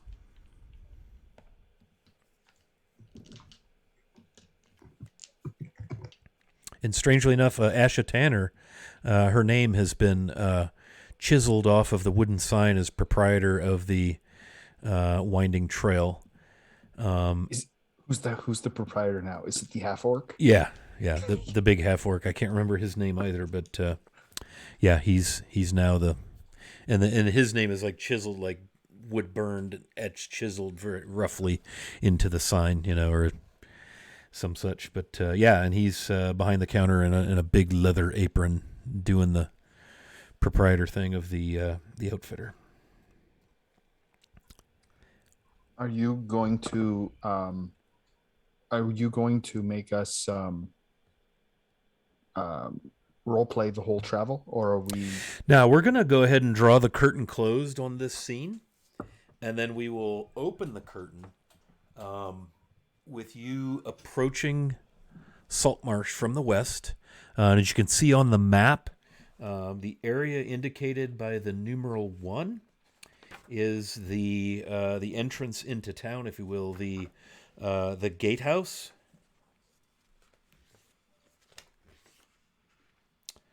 The city gate. And so it is there we will open our next scene. As you've been on the road for a few days, the weather's been mild but cooling off.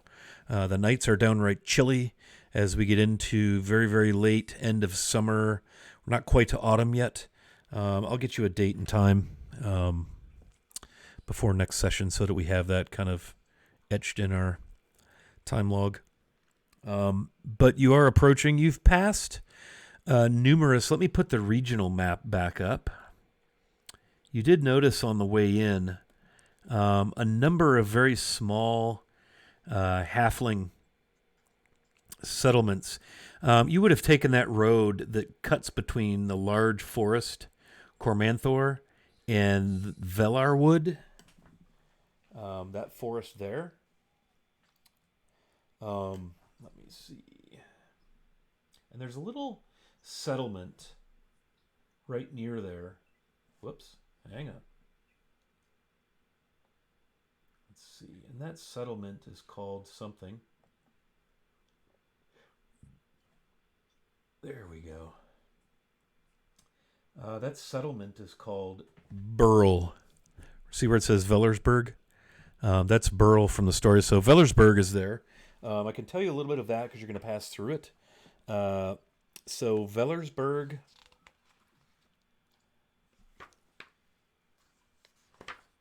Bear with me. It's nothing more than a fortified outpost.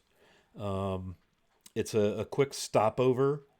It has just very basic, you could find a meal at the small fortified keep that's there. There's a number of small farms that are sort of clustered around it. But it's almost an outpost of Saltmarsh and or New Velar. You get the sense that it's there for some purpose, maybe to keep the road safe.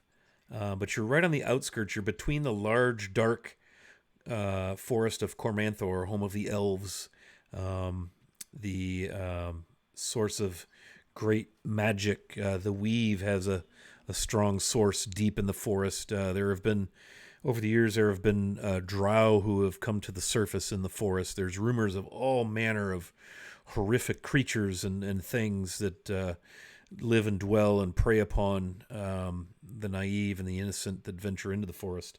But the drow situation has been big news across the Dalelands in recent years, that the drow were finally driven, the numbers of drow were driven back out of Cormanthor. The forest to the east is the Velar Wood. That little forest there, excuse me, it is much less dark and imposing than what Cormanthor looks like in the tales you have heard of it.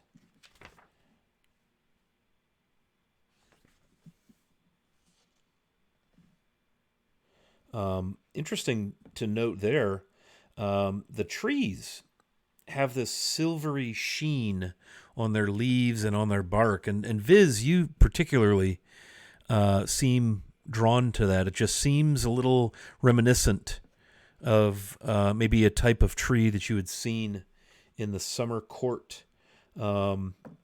It's pretty well known that there are a number of wood elf clans who dwell in the Velar Wood. They have small settlements, if you will, wooden structures built up into the treetops.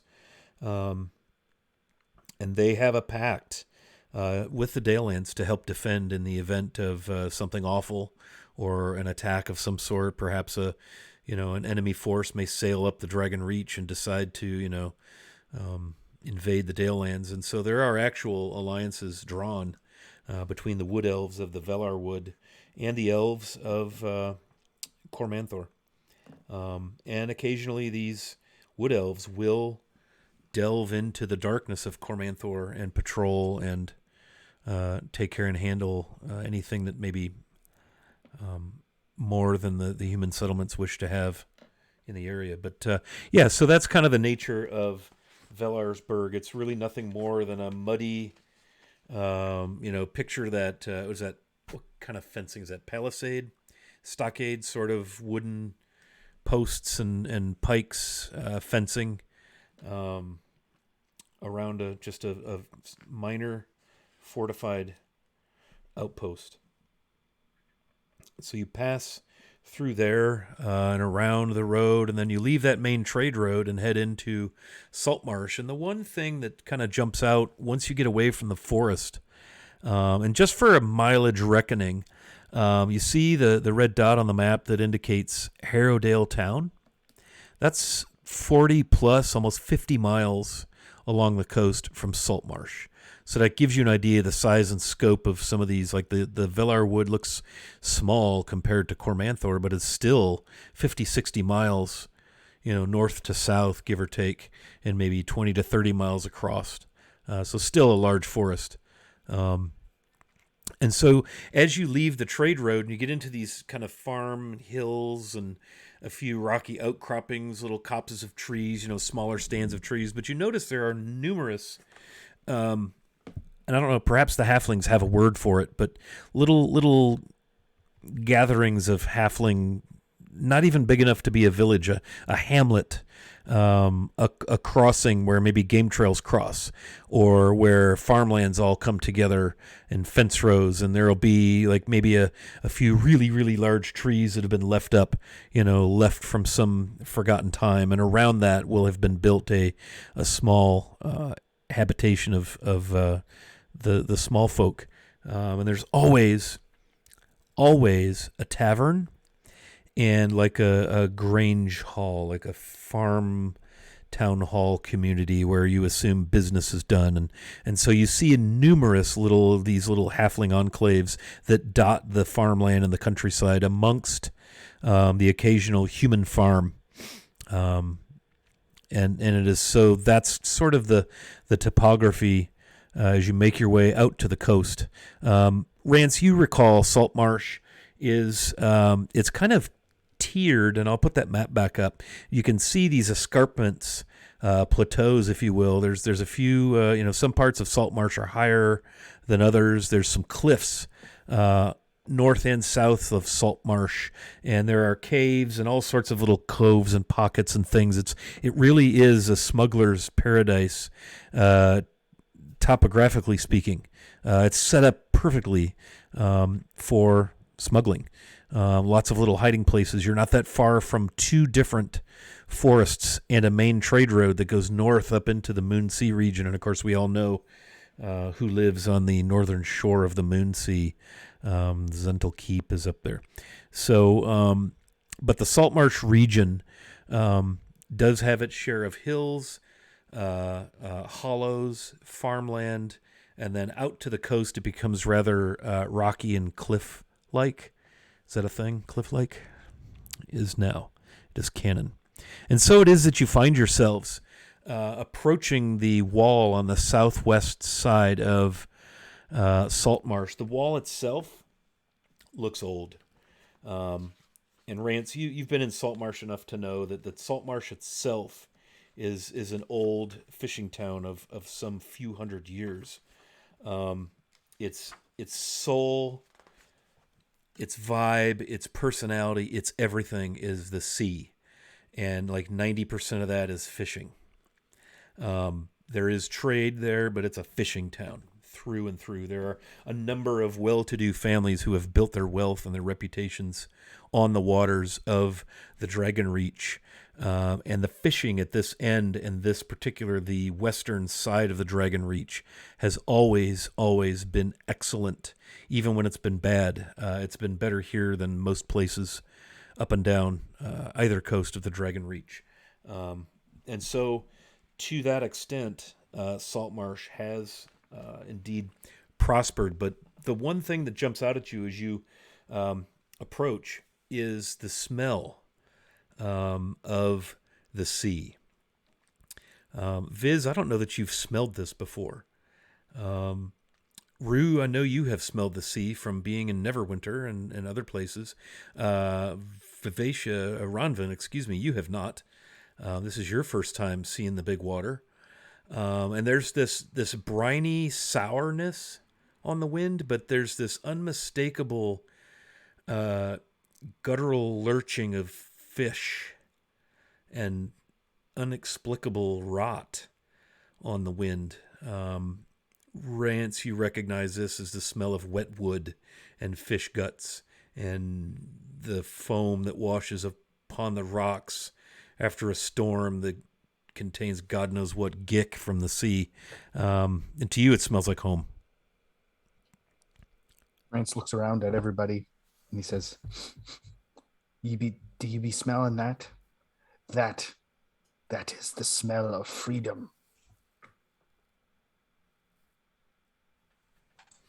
I suppose it depends on who you are. It's freedom for some and not so much for others. This smell kind of weird. Rance just kind of looks like you insulted his mother or something. Yeah, she got pretty much got the biggest eyes. Like, oh, what is this? So cool, but the smell's not so good.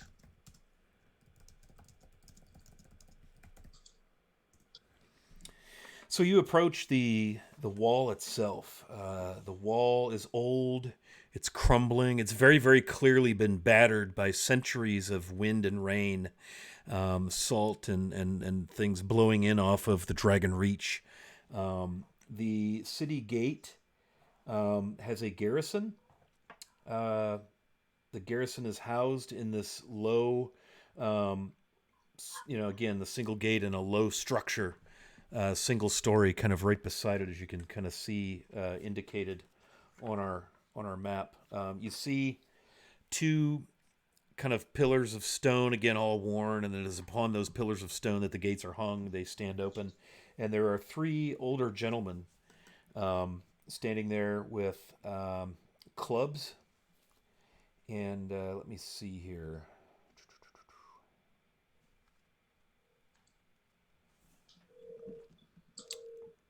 Yes, sorry. Working from a book. There's so many words.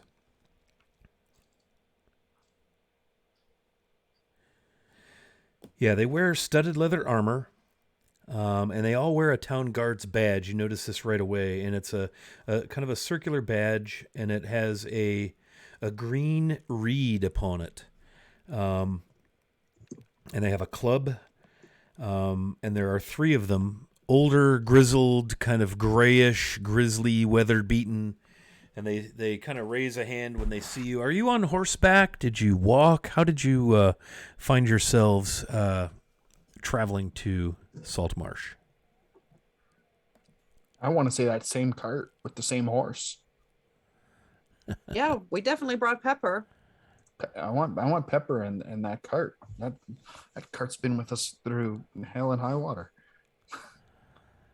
Almost literally, kind of. Yeah. Hi, welcome to Saltmarsh. And they kind of all like, such that it is. What business brings you to town? We don't see too many travelers these days. I've never seen Dragon Reach before. I'm sorry, never seen Dragon Reach? Yes. And he kind of motions in the direction, and you can hear the familiar sounds of waterfront sounds. That I guess maybe the occasional bell clanging or tolling, as if maybe it's on a ship that's rocking. You can smell again the smell. There's almost that briny taste upon your lips from the wind. The wind is in your faces, directly out of the east. Also note on the map, I forgot to mention this, on the town map, the compass north points up. On that map, it is oriented to the left. North is actually up on that map.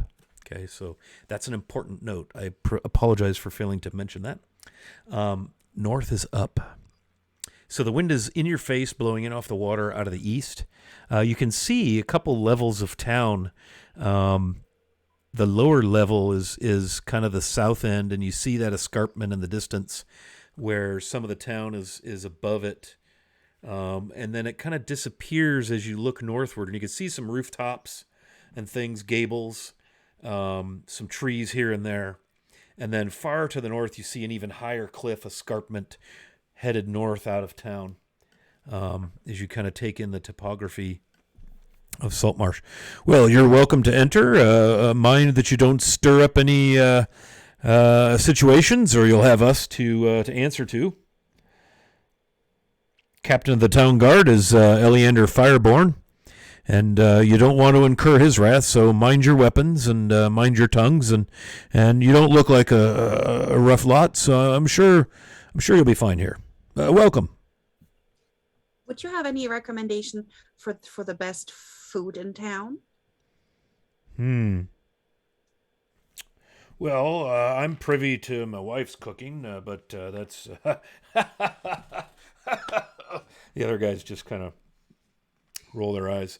You can find a decent meal at the Snapping Line. And he kind of stops and looks you over and scratches. I would... he looks at Rance. Kind of pauses for a long second. Gives him a goofy smile. I swear you look familiar to me. At any rate, the empty net. It's on the docks. It's actually on the water. I think you ought to avoid that one, especially with a lady in your midst.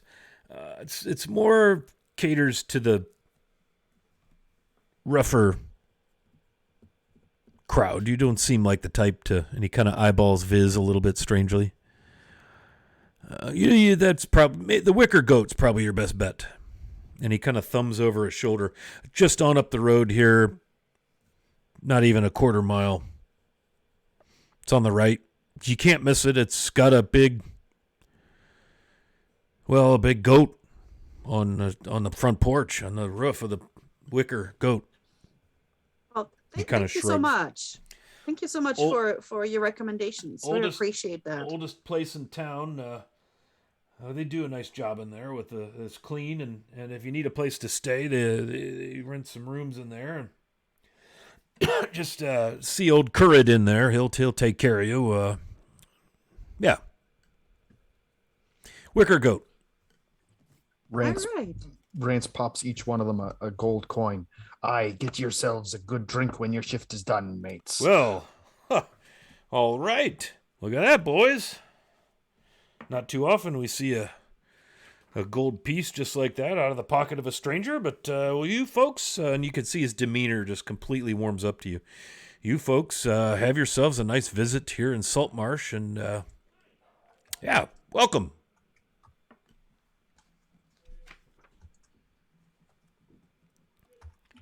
And they kind of just, stay back, and you could tell they're all very clearly eyeballing you, and they don't seem to be doing it in a way that that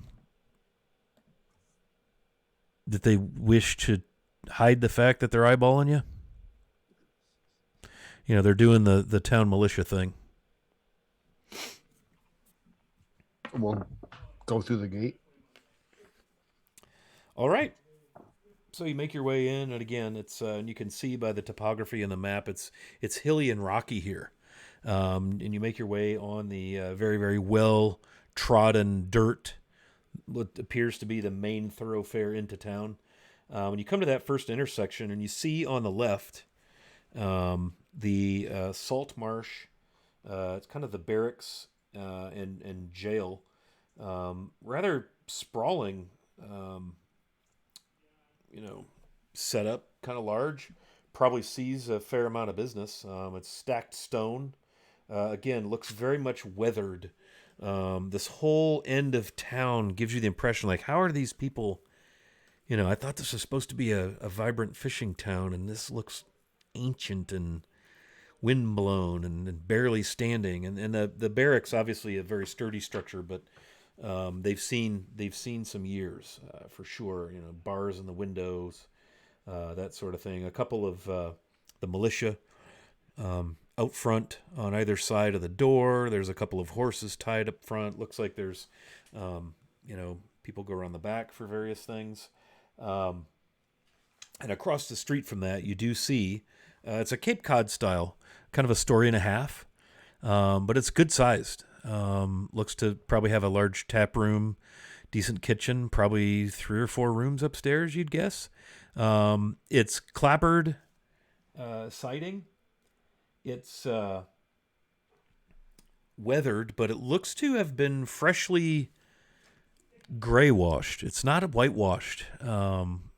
It's gray washed, maybe to match the stone, to match the wall. But everything at this side of town seems to have a pretty gray cast. This sits upon the edge of the escarpment. You can enter from the front. There are a couple of horses tied out front. And as has been described, you see it. You wouldn't believe it if you hadn't seen it, but there it is, a goat that probably stands 8 feet tall, 8 feet tall at the shoulder. It's very clearly a goat by the shape of its head, by the anatomically correct arrangement of wicker hanging down at the posterior. Must be a ram. It has like one kind of horn-looking thing protruding off of that, that high crown of the head that the goats have, but only one horn, and that appears to be snapped off at the tip or weather-worn. And it's that, how wicker and rattan kind of turn gray. They start to peel and split in the weather, and that's what it looks like. It looks like a good wind might take it right over. And it's, by some means, it is affixed to the top of the roof over the porch. The door is open, and there it is before you, the wondrous wicker goat.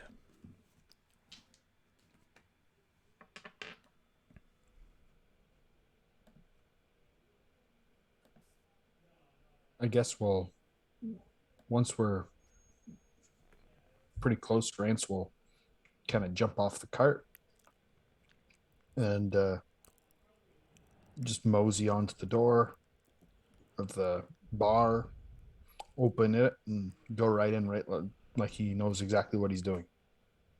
Sure. Yeah, the door's open. You see a dimly lit. There are candles on some of the tables. There are some windows that are bringing in some of the daylight. We'll say it's late afternoon by the time you get into Saltmarsh. You see a few female servers dressed pretty well conservatively. Woolen tunics and breeches, hair pulled back neatly. Number of tables, some small, some larger. There's even a couple of like banquet tables against the wall. Good sized tap room, large stone hearth at the west end of the building. You see stairs going up, and behind the bar, you see coming out of the kitchen a human male. Looks to be tough to tell what age. Certainly not young, but not elderly. Somewhere in there between, over-weathered 35 years old or maybe as old as 65 or 70 and really looking good for his age. It's kind of hard to tell. Some guys, especially those that are outdoors a lot and, work and hardy folk, they hit a certain visage and then they just stay there for a lot of years. Until they grow frail and die. At any rate, you see him step behind the bar. There's a dwarf tending the bar, apparently, and he's moving right at, human level, albeit you can see all of his torso and part of his belt, where with the human you don't see quite that much. So there must be some sort of a scaffold or something built behind the bar for this fellow. And you see the human. He's dressed in a little bit nicer finery, but I wouldn't call it finery. Just not as plain as the staff. Not a lot of folks in here. There's a couple of tables of older dwarves that appear to be maybe doing some counting or some sort of paperwork. The tankards in front of them. There's not a soul at the bar. It appears you've got in there maybe before happy hour. There's one figure does catch your eye as you enter, and your eyes adjust to the dim. Go ahead and describe Vor for us, if you would, sir. Where he's seated, what he's doing, what the party would see, and then the party's going to describe for you their characters. But Vor first. Okay.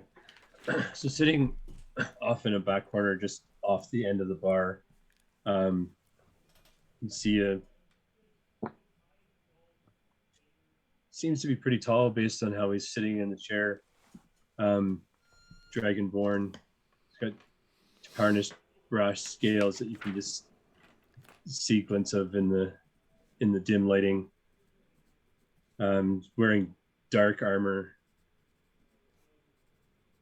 and beside him, leaning against his chair, you can see a shield, also blackened, but with a bright white skeletal arm emblazoned on it with a golden scale held in its hand. And he's just sitting at the table. Every once in a while you see him, he'll take a sip from a flagon of something in front of him. All right, so let's give Vor descriptions of the party. Let's start ladies first. Ronvin, what does Vor see when you enter? Well, Ronwin is about medium size. She's solid. She has long red hair that she has in a thick braid. She is wearing chainmail. She has a gauntlet on with a big bluish purplish gem on it, and she has a tiny little bird on her shoulders, which is a sparrow, and you can actually see that that sparrow will move around, and sometimes it will chase Viz in circles and then come back to Runvin. And she's pretty young. pretty young, not a teenager, but definitely the youngest of the group. Okay. Excellent. So what does he see with Rue? Uh, so Rue is you would see a medium height human man with a black beard, and he looks to be probably in his late 20s. Uh, yeah, relatively slender build, wearing leather armor with a what I'm assuming, I can only assume, is an ostentatious medallion for Lathander around his neck. Is that fair to say, Scott? Um, it's obvious that it's there, but it's not like Mr. T or something crazy. Um, but it's noticeable. It's gold. It's meant to be seen. It's on a gold chain. It's the sunrise coming over the horizon. So it's very clearly Lathandarian symbology. How about Viz? What does Vor see when Viz enters the room? Viz is the tiniest of creatures you've ever seen. Is literally floating along with the rest of his companions. Violently violet colored hair, green scaled armor of some kind, probably leather, a scintillating prismatic colored whip on one side, longbow slung over his shoulders, with a shield, a long rapier on one side at his belt, and a long sword on the other. Bracers and very colorful boots. And he doesn't really walk or fly in the straight line. He looks like he's walking in midair, floating along, wings like a dragonfly's, and standing a total of a towering 18 inches tall, maybe. And just sort of floating around and checking things out and occasionally doing loop-de-loops, and is wearing a kilt. Occasionally he goes upside down and, well, we find out that he's regimental, and then rights himself and floats off to something else, looking for something to do, or looking very much like trouble incarnate. All right. Last but certainly not least, Rance Rumbottom. Rance is you see a man who's mid-30s. His skin is tanned from hewn bronze from the sun. He's 5'9", muscular from, you can tell from work. He is what looks like freshly shaven on his head, with a black mustache on his head. He wears a bandana type thing, red and white, and it's pulled, and there's a thingy on there. You see a ring of gold in his ear. He wears what you can tell are sailor's boots, sailor's pants, and then a cutlass obviously dangling from his side, and a crossbow from the other one, and studded leather armor that you can tell was made for use by sailors. Very well. So, Vor, you see the party that you've been told was going to come.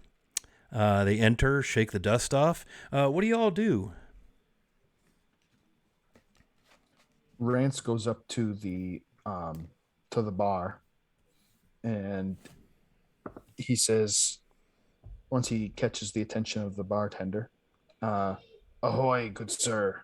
Myself and me hearties here are be travelers in needs of a place to stay and some grub for our bellies." Do you now? Well, welcome. I'm Low Brock, Shadow River. I'll be your bartender.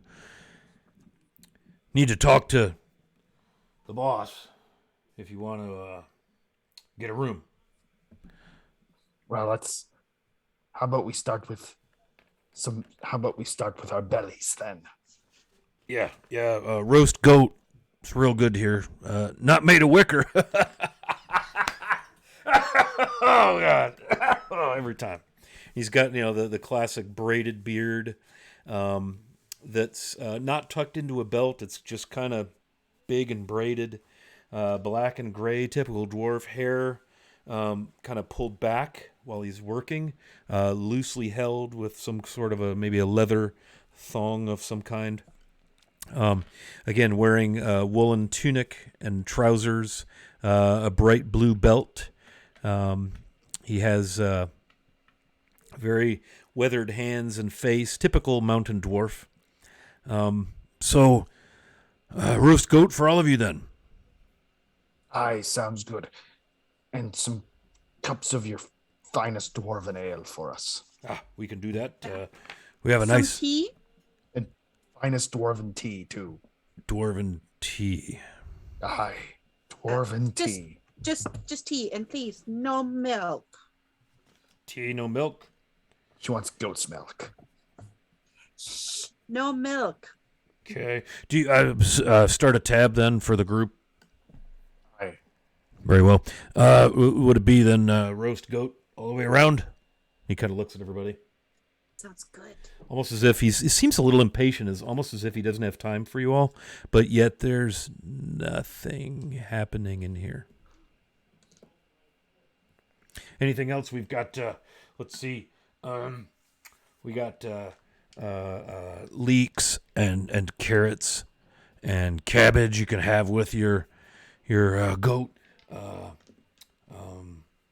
And then we got some great sea trout just came in off the docks for those that like to eat out of the waters. Rance pipes up. Aye, that sounds good, too. Okay. So Dwarven Stout. This is Thay Stout. It's from across the reach. From Thay. Way. And he kind of points generally eastward. You have a table. I don't like the wizards there. They're not very Well, friendly. no one does, but they brew a fine stout. Aye, we'll take a table next to Scaly over there. Very well. I'll have the girls bring everything out for you. Make yourselves comfortable. Rance goes and takes the table immediately next to the dragonborn gentleman he sees. Out of curiosity more than anything else. Okay.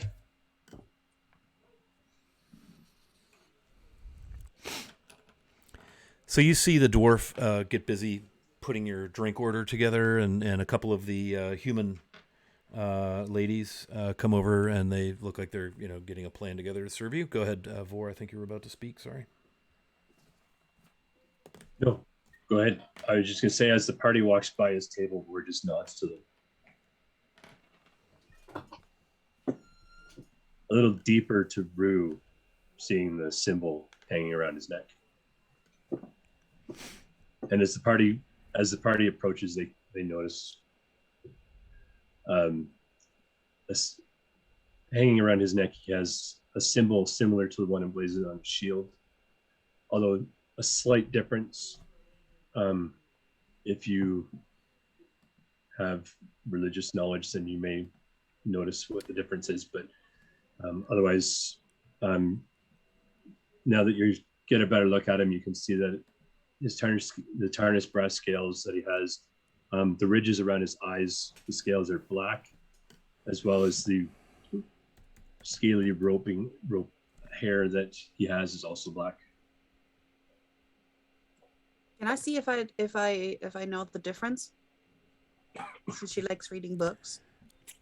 And I would say anybody that wishes to make a religion check, and Vor, I'll let you adjudicate that to see if they can recognize or, by some means determine what your symbology is representative of. Okay. I got a 12. Yeah, I can let that pass because seeing you can see the symbol on his shield, you notice that in the hand of the symbol hanging around his neck, there's an onyx stone grasped in the skeletal hand, as well as the golden scale that it holds.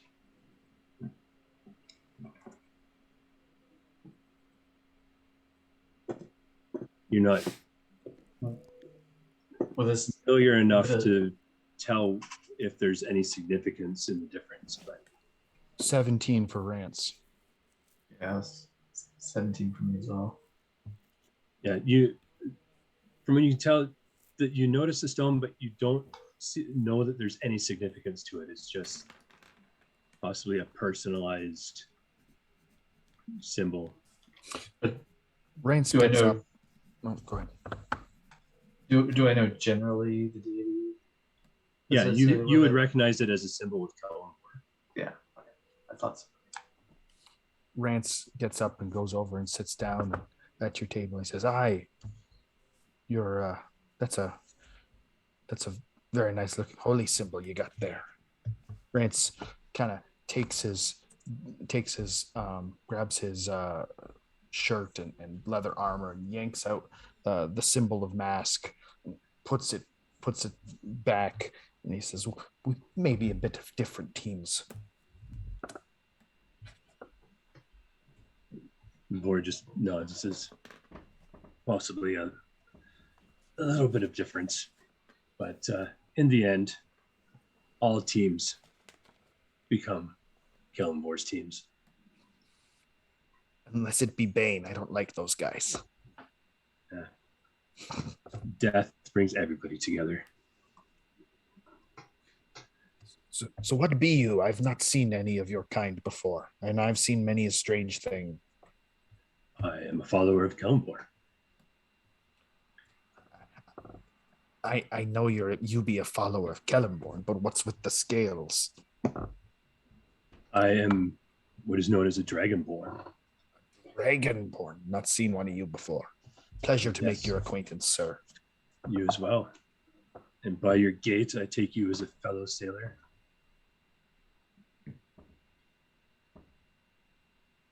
Pardon? By your gait, I take you as being a fellow sailor. And as you look Aye. at him now that you're sitting at the table, he does not look like a sailor wearing it, what you can tell now is layered scale armor that's been blackened and has a strange light, slightly blue tinge to the background. Not many sailors that you know wear that heavy armor. And Rance kind of looking you over, kind of puzzling him. He's puzzled, and he says, I used to do some freelance sailing work back in my day. Yes. By the cadence of your speech, I take it I've met many of your freelance brethren in my time on the merchant ships. But I be reformed now, Scout's honor. He nods. He reaches across, holds out his hand. Vor Kirkson. Rance, they called me Rumblood. And then Rance kind of motions for the other three to come over. this before he be a dragonborn. I've not seen one of these before. Thought I should make myself acquainted. Would any of us have seen a dragonborn before? I know how common they are in these parts. I don't believe that Ronvin would have. I would say that Rue has probably seen Dragonborn up and down the Sword Coast. Viz? I mean, anything is possible coming from the Feywild. I think Viz would be familiar. I think probably Rance and Ronvin are the two most unaccustomed to this particular race. So yeah, Renren is probably like, oh, I've never met a dragonborn before. I only saw pictures and books. Hi, I'm Renren, and she's like, and that is Penny Swoops. Hi. Hello. Pleasure to make the acquaintance. Yeah, definitely. So Rue, we just ordered some goat. Is it any good? Oh, the goat here is most excellent. All right, and she just pulls out a chair and just plops right next to him, just looking at the scales like, her mind ticking. And Bor turns from Ronvin and looks at Rue and is like, follower of the Morning Lord, I see. yes, Rue will extend a hand across the table to you. You can call me Rue Shahar. Bor Kirkson, pleasure. Nice to meet you. Viz lands on the table and looks up, disadvantaged as he is rather small, walks straight up to you and say, "Hi, I'm Viz. How are you?" Bor will look down and he'll then bend right down to face with Viz and says, Bor, pleasure. More pleasure, the better.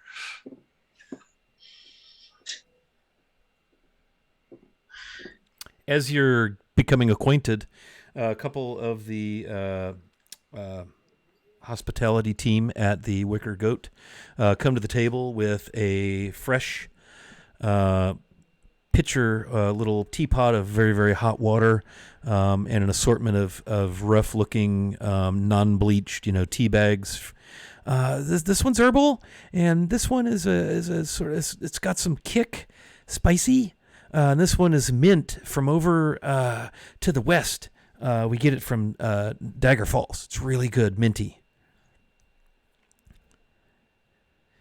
And then they set down like 3 big pitchers of very dark stout with a creamy oatmeal colored head.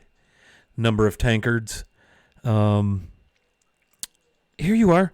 And they begin to pour. And they pour, you could tell these gals have poured a pint of stout before.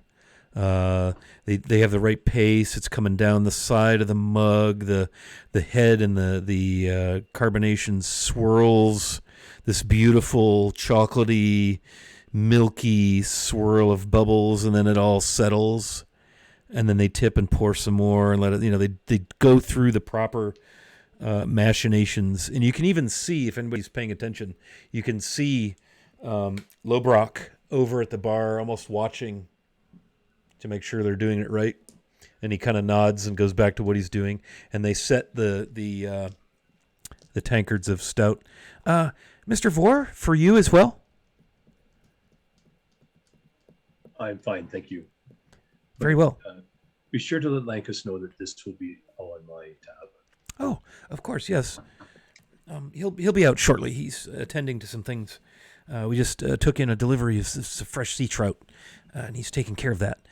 So whoever ordered the trout, very fresh, still flopping. Yes. Yeah. The goat, however, is not flopping. People around here think they're pretty damn funny. And they bustle away with the trays. And while you're talking, they return, put down some fresh, crusty bread. Some of it's white. This other bread is got this really nice, savory, sweet aroma, like apples and cinnamon. And you look, and it is indeed like some sort of an apple and cinnamon. I wouldn't go so far as to say it's a sweet bread. It's not glazed, but it's definitely a bread with spiced apples and cinnamon in it.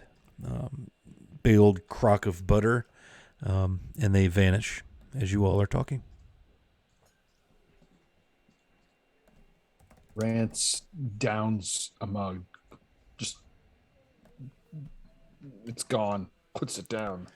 Yeah, you can almost swear there are bits and sludge from the barrel in which this was shipped. It's earthy, it's woody, it's got chocolate and cream tones in it. And there's some, you can't put your finger on it, but there's some tingly bits in there that you'd swear, like if you drank glitter, you know how it's sparkly, and that's what it would feel like going down. Not actual little square pieces of glitter, but there's just this tingly warmth. And this stout is packed with alcohol. Oh, yeah. Aye, this is be good stuff. Vor will take one of the tea bags, the spice tea bag, and he will reach across and hand it to Ron. I recommend this tea with the apple bread. Excellent combination.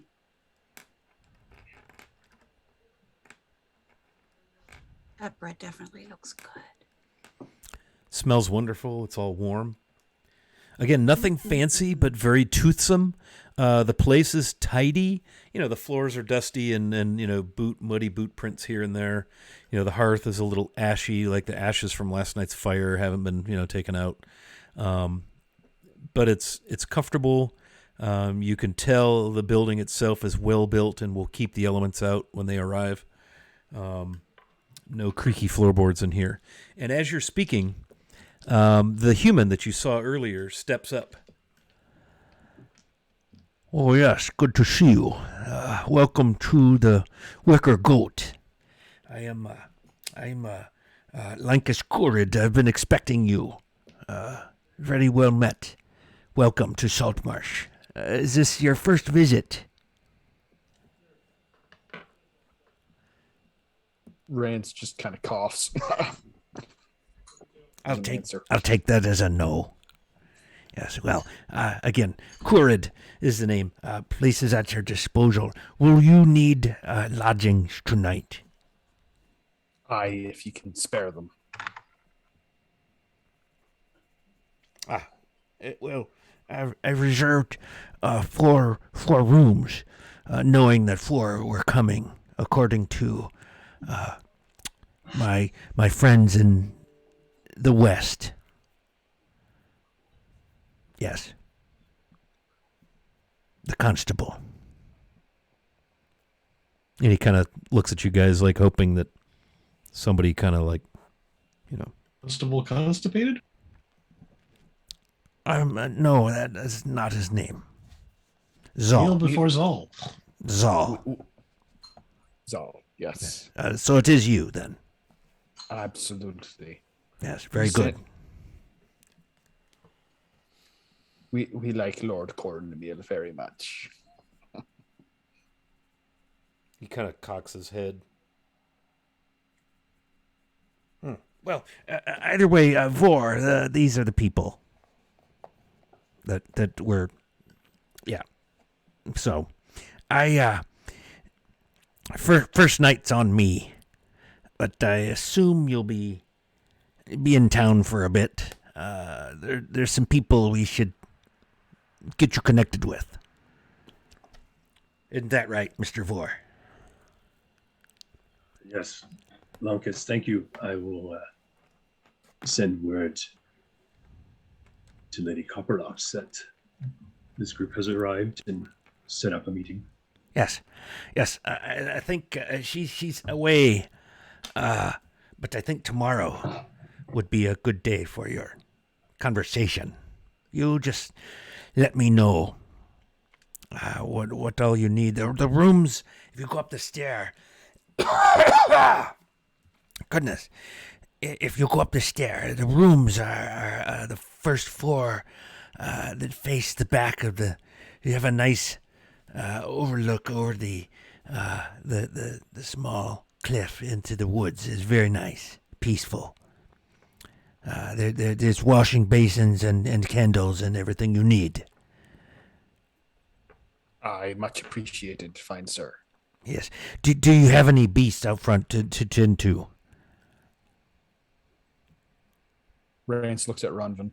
Pepper. Yeah, absolutely.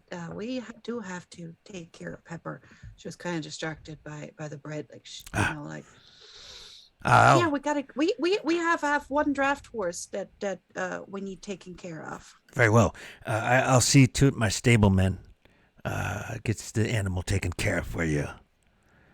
So it's good to have you here. He kind of looks over the party. Doesn't seem to be off-put, surprised, struck, particularly by Viz. Totally nothing out of the ordinary here. Well, enjoy the meal. The trout is fresh. Sorry for the smell. This guy reeks of fish slime. Got some scales, that he's clearly been cleaning fish. Back to work. But welcome to Saltmarsh. Glad to have you here. Yeah. Good. And he kind of walks away.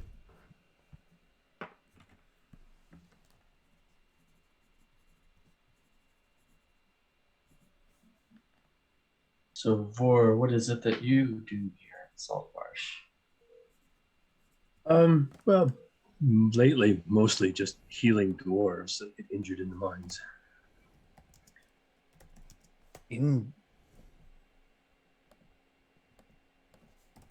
Injured, you say? Yes. And unfortunately, not from mining accidents for the most part. Discovered some nasty beasties, have they?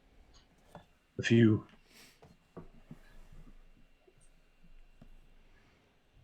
But now that you're here, perhaps I can get you to help with some of that. We've dealt with a few nasty beasts in our day. Excellent. Lady Copperlocks had asked for my assistance with this, but by myself, it's a little more than I can handle on my own sometimes. So I've just been healing up the miners that have been injured. He stops, seeming to have remembered something. You just see him kind of rub his jaw briefly. He says, and when you meet Menestrad, do not refer to her as Lady Copperlocks. I do not recommend it.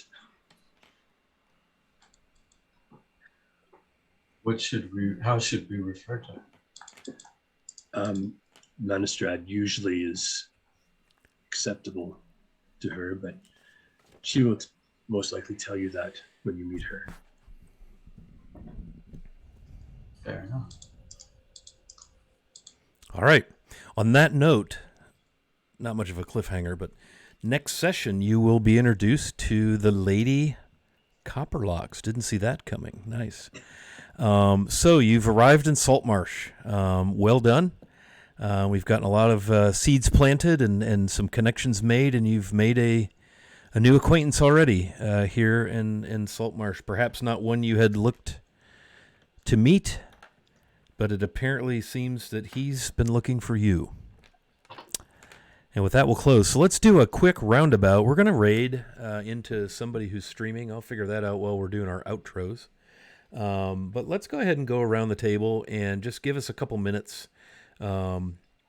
of where we can find you out and about in the internets if we can, if anything interesting is going on with you. We'll start with Ronvin. Hi, I'm Vivi of Vivacia. You can find me on the Twitter as Miss Vivacia, MRS Vivacia, as is on the overlay. On Twitch, you can find me as Vivacia. I do love my TTRPG streams. So while we're taking a break from our Good Society game, where the second season starts next week on Critical Misses, we will be playing on Wednesday a pirate one shot, because in our last season my character actually ended up on a ship with her former lover and a friend in a polycule. That was not planned, but so we're going to play a pirate one shot.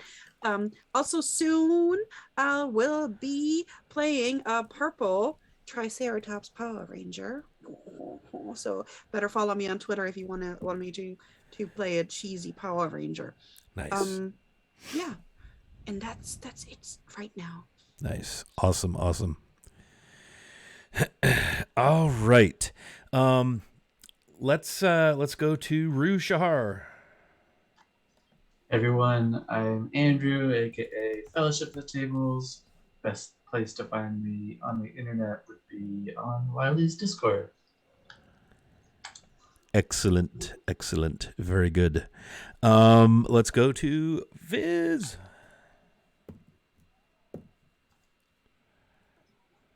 There we go. Turn off the mute, Dave. Hi, I'm Dave A. Wilson on the social medias, although I've taken a little bit of a break from them. Usually you can find me on Twitter, or as Andrew mentioned, Scott's Discord is a top-notch Discord server to go to, so please do head over there right now. And it's been fun. Thank you very much. And that's me. All right. Rance. Hey, I'm Matt Mateus. You can find me on Twitter, though I don't post that much. PR Mateus. You can find me on Wiley's Discord, and you can also find me on co-hosting with this guy on Greycast. We dropped an episode this morning, didn't we? Wiley? We did. Yes, dropped it right on the floor. Curse splat. So Greycast, the only podcast that goes through the world of Greyhawk one podcast at a time. Yeah. And this week's episode was Greyhawk for kids. So that was fun. And pretty soon we'll have been doing this for a year. So that's great. Yeah, we have just recorded our year episode, 26th episode, right? Yep, that's right. So check that out. Subscribe on all the podcast things. And yeah. Awesome. Got a little note about Greycast in the chat. And last but certainly not least, our newest player, True Wolf 140, also known as Rick, also known as Vor. Yes, you can find me on socials under True Wolf 140. Not overly active, but you feel free to follow me to not get notifications. But yeah, or on various Discord channels, Wiley's, Vivs. Yep, our little own Hobbiton right there on the Discord. Yep. And there is a link to our Discord. Feel free to jump on in there.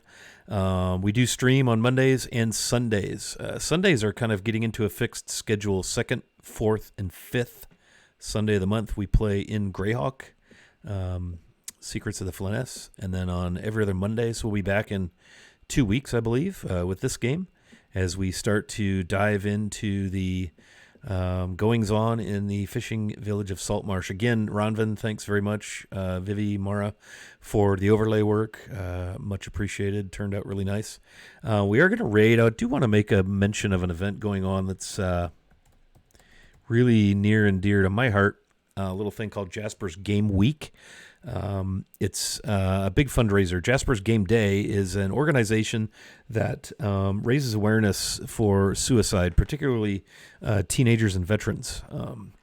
Trying to do all we can to help slow that down or prevent it entirely. And so all funds raised by Jasper's Game Day are donated to various suicide prevention or survivor support organizations. Could be anything from training people on the phones, taking calls on the hotlines, or training people who interact with the families who've survived a suicide, and even suicide attempt survivors themselves. So my life, sadly, has been touched multiple times by suicide, and so this is an organization of which I'm very proud. I'm an ambassador of Jasper's Game Day, and they're having their annual big Jasper's Game Week running right now, and we're going to raid into their game. They don't start back up for about 10 minutes, but if you're interested in checking out their D&D and maybe helping their cause, they're running tons and tons of D&D May 9th through the 13th, as you see there in the announcement in chat. I will be a moderator tomorrow night during their 7 p.m. game, and again, I think on Thursday, and then I think I'm helping behind the scenes on Wednesday in the Tiltify space. But we've raised tens of thousands of dollars over the past, I think, 4 years with Jasper's Game Day. It's named after a friend of ours who took his own life. And Fenway Jones, a young lady from Michigan, started this. It was her friend that had committed suicide, and wanted to honor him by raising funds for suicide awareness. So Jasper's Game Day. So give that a look. We'll be rolling all week with that. And then later this year, the Wiley Hobbit channel will run a fundraiser, like a day of D&D or a weekend of D&D. Last year in January, we ran it, and yours truly, Rue Shahar, Andrew, was our DM for the day. Andy wore a tuxedo, so it was very, very cool. And we raised $1,500 for Jasper's, so pretty cool deal. All right, so we're going to raid into that, so hang around, give them a shout, even though they are on break presently. They're going to start in about 10 minutes. But thanks, everybody, for hanging out, and we will see you with this game in about 2 weeks. So thank you for coming by.